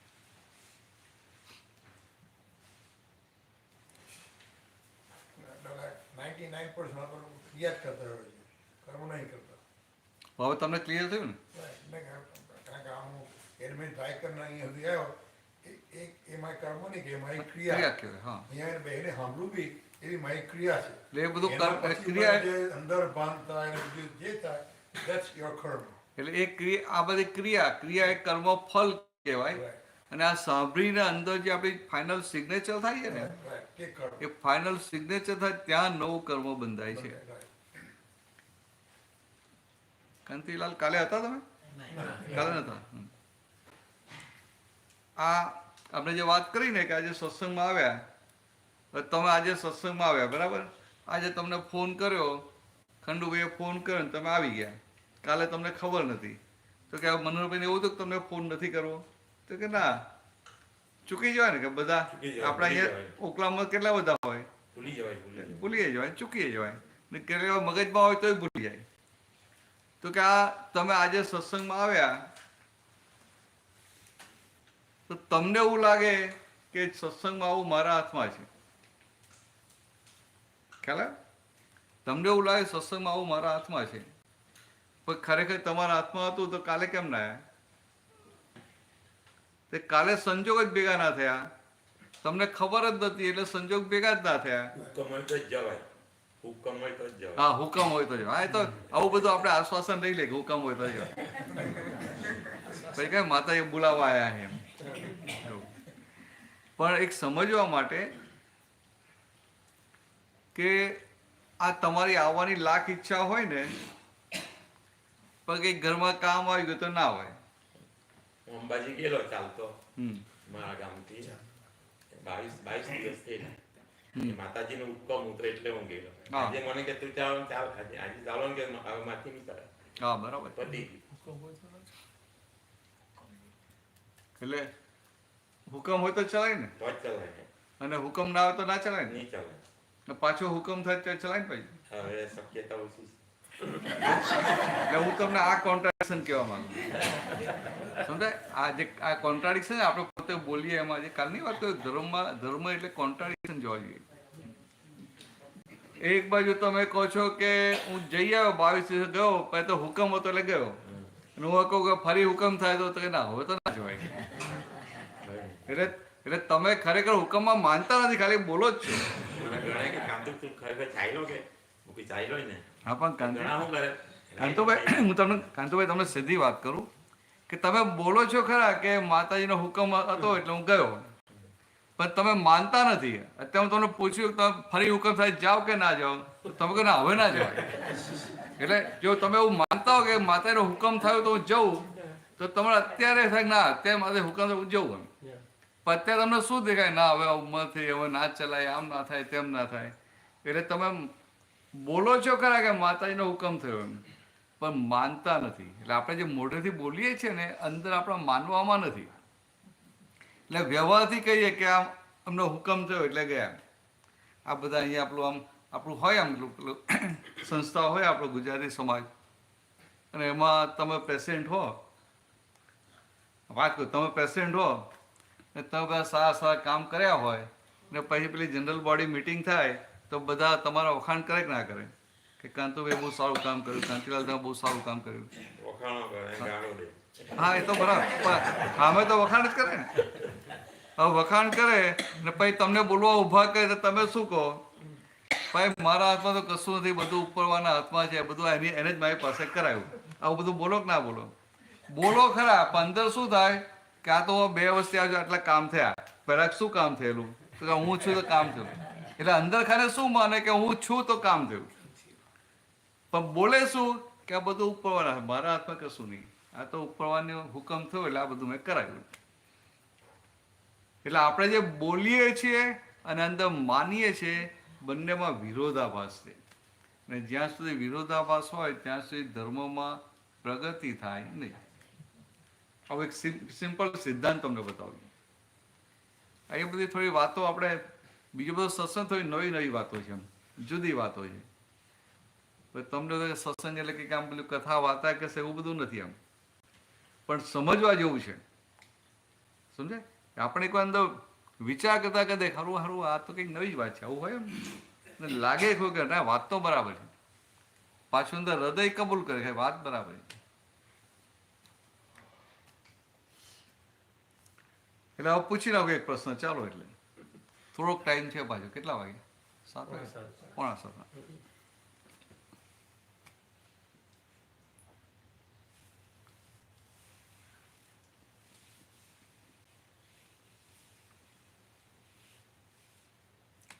તમારે પ્રગતિ કરવી હોય તો બેમાંથી એક બાજુ આવી જવાનું. કાં તો બધું એમનો હુકમ છે એટલે બધું થાય છે, સમજાય? અથવા તો આ બધું હું જ કરું છું.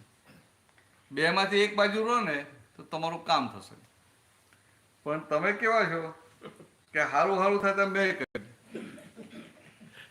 અને કંઈક બગડે ને તો હું શું કરું, બધું ઉપરવાના હાથમાં.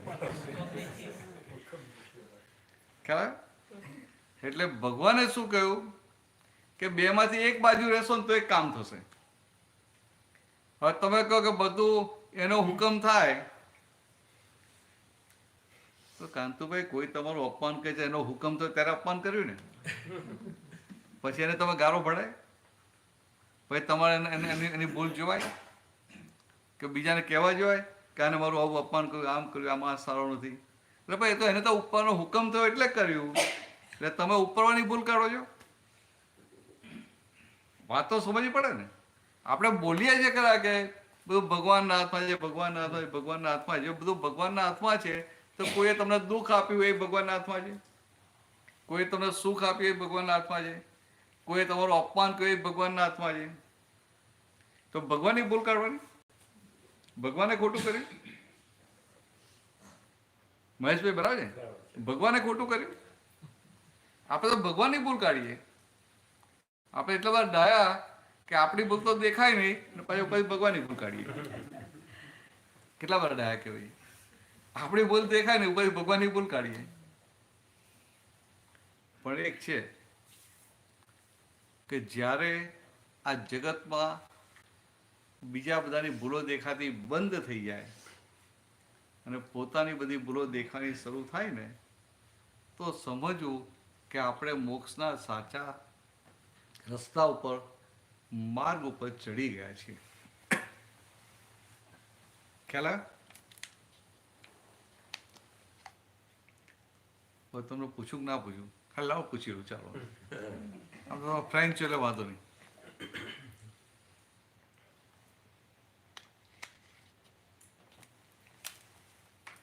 તમને બીજાની ભૂલો દેખાય છે? દેખાય, પણ આપણે શું કરીએ? હા, તો મને ગુચવી ના કહેવાય. હું એમને સિમ્પલ પ્રશ્ન કરું છું. હું એમને સિમ્પલ પ્રશ્ન, તમારે બીજાની ગૂંચો દેખાય છે કે નથી દેખાય, તમારે હા કે ના એટલું કહેવાનું છે. એટલે ભલે એવું કઈ ગોળ ગોળ જવાબ આપે ને કે મને થાય કે શું બોલવું હવે આગળ. તમારા વાઈફને બહુ તકલીફ પડતી હશે, નથી પડતી? એડજસ્ટ થઈ જાય ને. હા, તો લાઇટલી કહું છું એટલે કે તમે હાથમાં જ છટકી જાય. આધ્યાત્મ એવું છે કે તમે ટુ ધ પોઈન્ટ આપણે જવાબ આપીએ ને એટલે આપણી પ્રગતિ જલ્દી થાય. અને આધ્યાત્મ એટલે જનરલાઇઝ નહીં કરવાનું. જ્યારે હું જવાબ આપું ને ત્યારે મારું જે હોય ને એ જ જવાબ આપવાનો હોય. પછી બીજા બધા મારા માટે શું વિચારશે, મને શું સમજશે, કે મારા કોઈ હસશે, એ બધું ના હોય, નહીં તો પ્રગતિ ના થાય. ખ્યાલ આવે? જનરલાઇઝ કરવું ના હોય. મારા એક બેન હતા, માજી હતા, 70 વર્ષની ઉંમરના હતા. સિંધી હતા. તે એક બે સત્સંગમાં આવે ને એમને સત્સંગ બહુ ગમ્યો, એટલે મને કહે છે, એટલે પછી મારે એક જ દિવસ રવિવારે જ હતો, રવિવારે સવારનો સત્સંગ ગોઠવેલો અને સાંજનો ગોઠવેલો. માજી આયા મને કે મેરે ઘર પે સત્સંગ રખના ही रखना है. પણ માજી કેમનો રાખું, કીધું સવારનું આવે છે ને સાંજનું આવે છે. કહે કે 2 बार को हाई टी के लिए मेरे पास आ जाना. તો હું કહું સારું બધું ટાઈટ થઈ, દિવસના 3 સત્સંગ એટલે એ થઈ ને. એમનો બહુ આગ્રહ હતો એટલે સારું ચાલો રાખીએ. તો મને તેમ કે 2-5 જણા આવ્યા હશે કે બપોરના ટાઈમમાં કોણ આવશે ને 40-50 જણા ભેગા કરી દેલા, આખું ગ્રુપ હતું અને બધા સિંધીઓ હતા બધા. પછી આમ સત્સંગ કરતા કરતા મેં સાધારણ પૂછ્યું કે તમને ચિંતા થાય છે? હવે હું આવું કહું એટલે તમે શું જવાબ આપો કાંતુભાઈ? કાંતિલાલ બોલો, શું જવાબ આપો? તમને ચિંતા થાય છે? આમ મોઢે બોલો હા કે ના.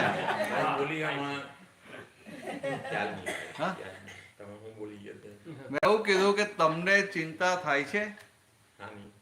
કોઈ પણ વાત તમને કઈ નહીં, બહુ સારું, બહુ સારું કે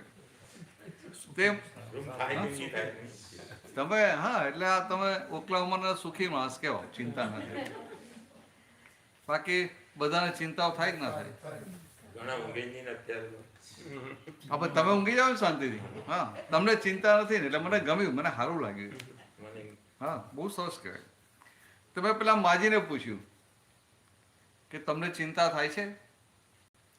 એક વાર તો વિચારવા પડી ગયા, પણ બહુ આનંદી હતા. એટલે મને કે अरे भरत भाई जी आप कैसी बात कर रहे हैं कि दुनिया में किसको चिंता नहीं होती है, ये सबको पूछो, सबको चिंता होती है. એટલે મેં કહું હું પૂછું છું એમને ને એ બધાને લપેટમાં લે.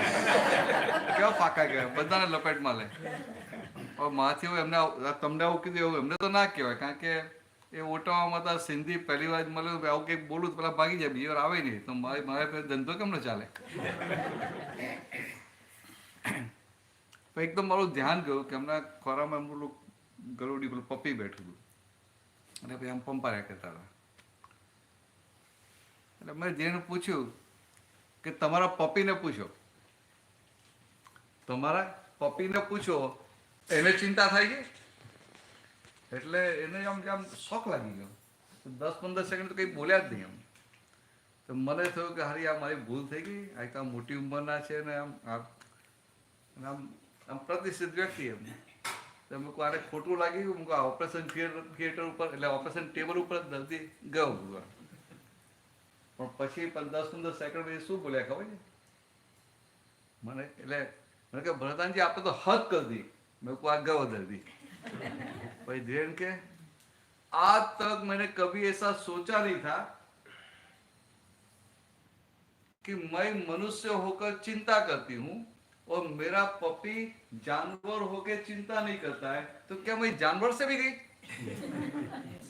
तो જુઓ કેટલું જાગૃતિ કહેવાય ને, સમજાય? એ ખાલી સમજવા માટે. પણ હવે જે જવાબ આપ્યો ને હું તો ખુશ થઈ ગયો. બાકી પહેલા શું કે બધાને થાય કે ઉડાડી મૂકે, જવાબ જ ઉડાડી. પણ જો સીધું પૂછ્યું ને કે આ તમારું પપી ચિંતા નથી કરતું ને તમે ચિંતા, તમારું પપી ચિંતા ને તમે ચિંતા કરો કે મેં એમને ઉતારી નતા પાડ્યા, પણ એમની આંખો ખોલવા માટે કે આપણે મનુષ્ય થઈને ચિંતા કરીએ તો શું જાનવર થઈ ગયા આપણે? તમારે ત્યાં ડોગ નથી ને? હા એટલે તમને ખબર ના પડે. હા ઘરમાં નહીં આવે નહીં, ઘરમાં નહીં રાખો, પણ હોટલમાં એલાઉ કરો નહીં. પણ તમને ખબર તો પડે કે ડોગને ચિંતા ના હોય અને દુઃખ હોય પણ ચિંતા ના હોય. ડોગને ક્યારે એવું ના થાય કે મારું શું થશે, એને ખાવાનું ના મળે તો રડે, કે એને કંઈ બીજું કંઈ દુઃખ હોય તો રડે, પણ એને એવું ના થાય કે મારું શું થશે, એને ચિંતા ના હોય. અને આપણે મનુષ્ય થઈને ચિંતા કરીએ, સમજાય?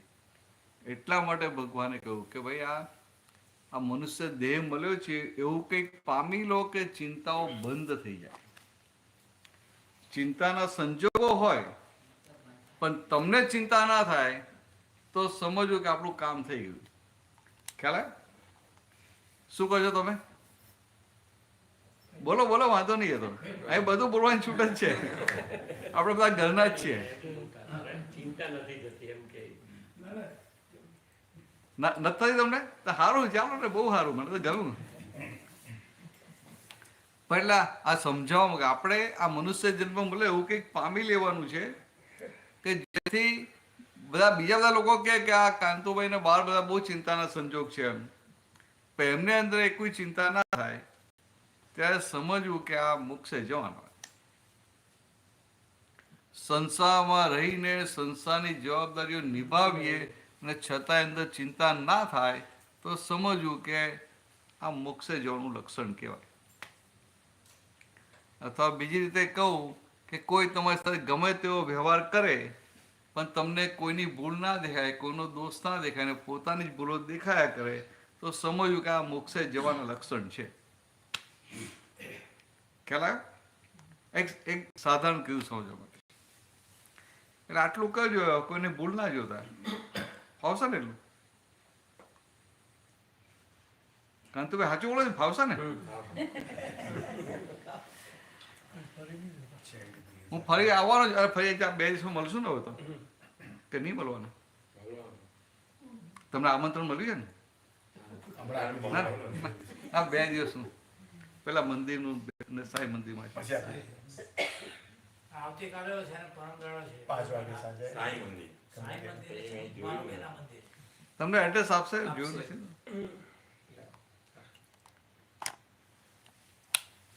આવતીકાલે કયું મંદિર?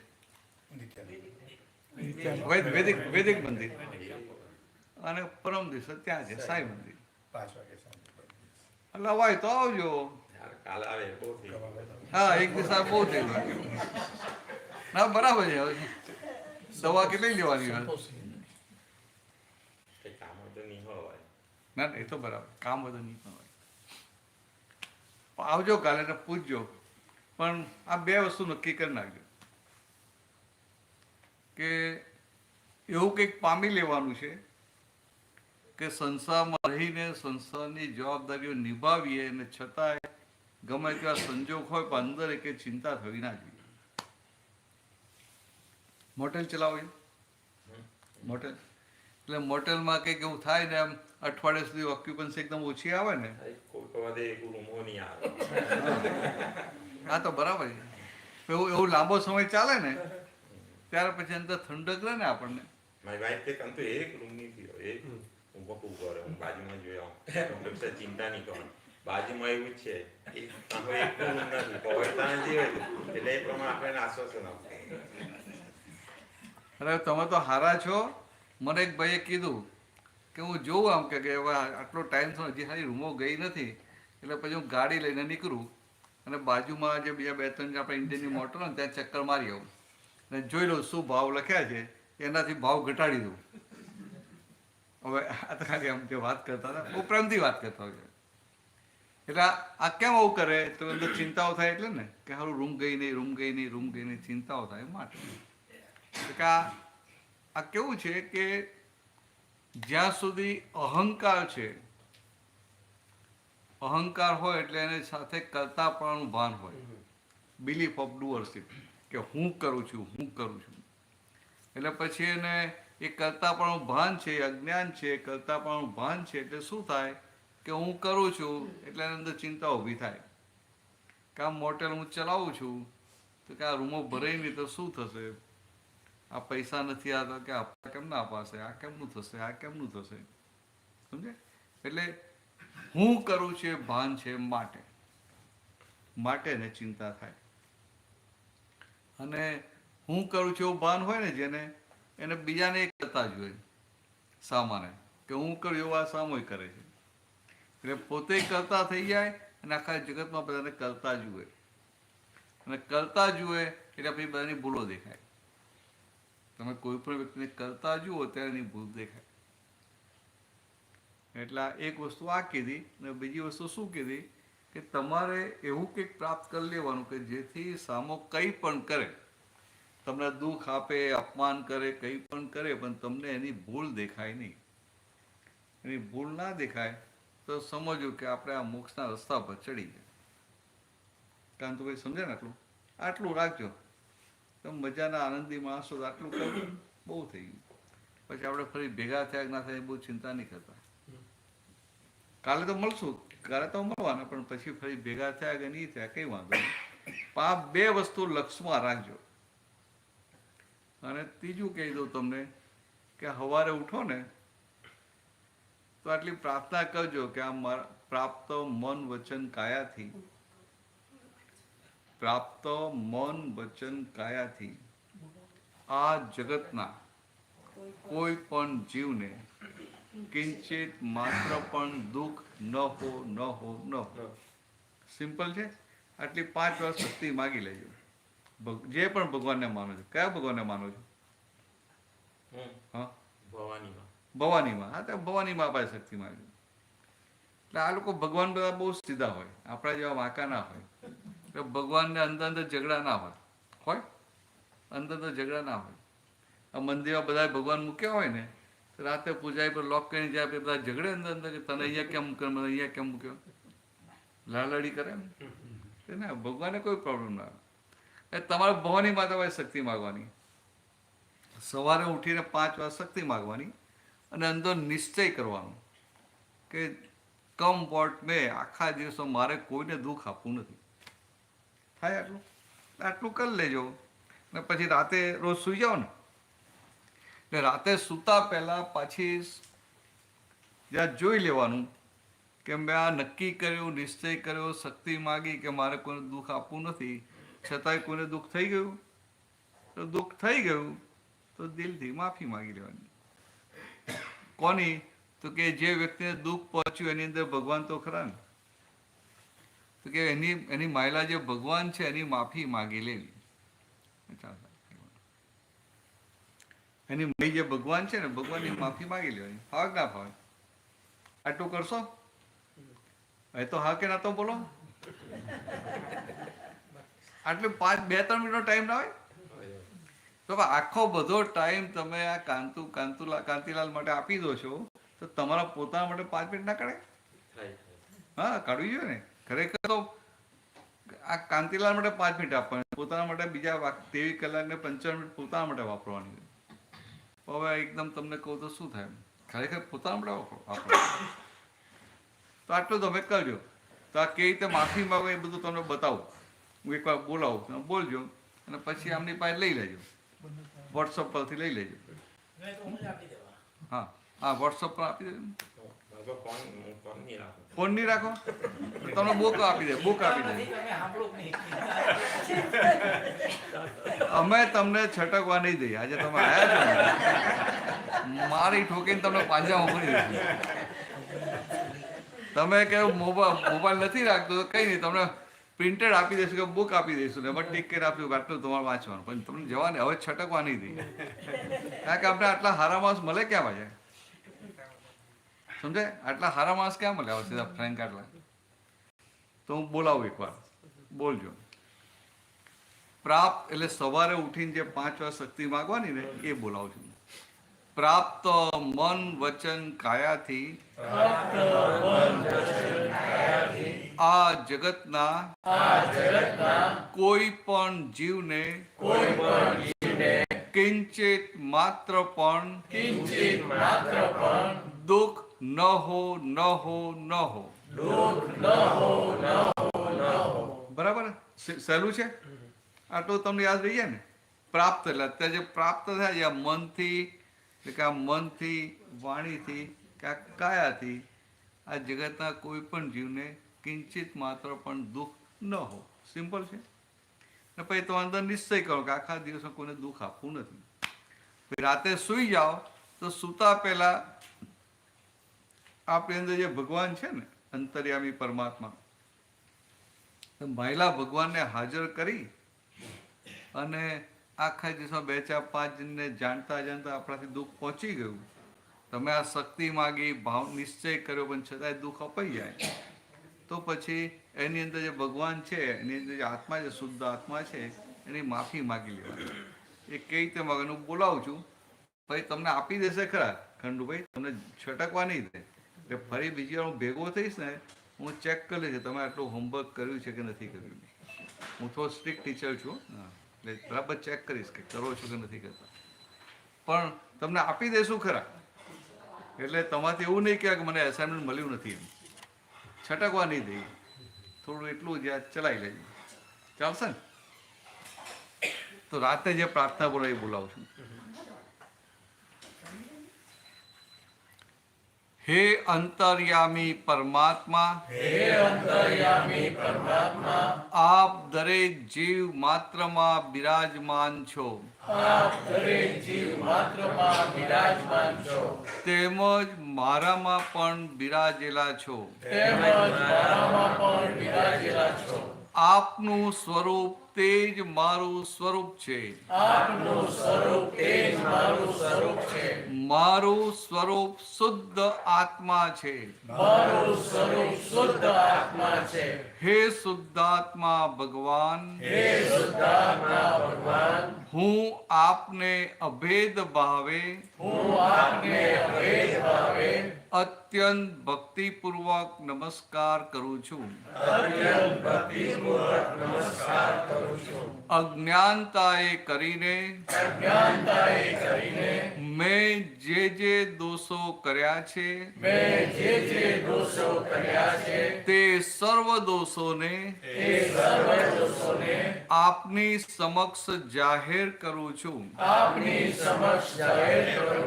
તેનો હૃદયપૂર્વક ખૂબ પસ્તાવો કરું છું અને આપની પાસે ક્ષમા પ્રાર્થું છું. હે પ્રભુ, મને ક્ષમા કરો, ક્ષમા કરો, ક્ષમા કરો. અને ફરીથી એવા દોષો ક્યારેય પણ ના કરું એવી આપ મને શક્તિ આપો. હે શુદ્ધાત્મા ભગવાન, આપ એવી કૃપા કરો કે અમને ભેદભાવ છૂટી જાય અને અભેદ સ્વરૂપ પ્રાપ્ત થાય. અમે તમારામાં અભેદ સ્વરૂપે તન્મયાકાર રહીએ. જય સચ્ચિદાનંદ. આ સમજાયું છે ને? આ લખીને આપી તો વંચાય ને ભાઈ. એટલે એમાં જે કહ્યું ને કે અજ્ઞાનતા કરીને મેં જે દોષો કર્યા છે, તો કે આપણી આખા દિવસમાં જે 2-4-5 ભૂલો થઈ હોય ને, કોઈને દુઃખ થઈ ગયું હોય જાણતા અજાણતા, એની અંદર ભગવાન તો ખરા ને, એની અંદર શુદ્ધાત્મા ભગવાન એની માફી માગી લેવી આવી છે. આટલું કરજો. ફાવશે? ફાવશે ને? હા, જોરમાં હા બોલો. હા, એટલે મારે તમને પકડાય કે તમે હા પાડીને કેમ છે? સાક્ષી છે. તમને હું એને હુકમ કરી દેવાનો, શીલાબેનને સોંપી દેવાનો, એના પર એવી થાય. ઓહ, હા, તો બરાબર. તો બહુ સારું. શીલાબેન એમનો અનુભવ પૂછી લેજો ને. હા, પણ એમને અનુભવ પૂછી લેજો. તમને કોઈ કહ્યો નથી નહીં અનુભવ? એમના સત્સંગનો અનુભવ નથી કીધો નહીં તમને? હા, તો બહુ સીધા છે એટલે ના કે. હવે તમે પૂછજો એટલે કહેશે. મારો ભત્રીજો થાય. પોતાને તો નહીં છટકવાનું. હવે ગોળગોળ કેમ ફેરવે છે? નહીં, એક મારી હાથે સત્સંગમાં કાં સ્ટીલ વોટર હો, હું એને લઈ જાઉં. લગભગ બધા સત્સંગમાં તો આવે છે. જોજો ત્યારે કંઈક કરજો. પણ આખરે ફસાયા છો ને બરાબર, એટલે કરજો. ફસાઈ ગયા ને? હું ફરી આવતા હોમવર્ક ચેક કરીશ, એટલું ધ્યાન રાખજો. હા, નહીં તો પછી આવતા જ નહીં.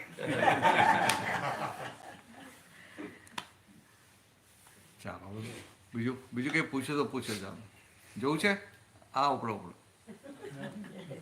તમારું નથી. કેટલા વાગે 7 વાગ્યા ને? હા, ઓવર ટાઈમ થઈ ગયું. 7:15. હા, ઓવર ટાઈમ થઈ ગયું. ચાલો તો પૂરું કરીએ, વાંધો નહીં. કારણ કે આપણો બીજો તો એટલે બધી બીજા તો ટાઈમ જોઈએ. ચાલો, જય સચ્ચિદાનંદ. જય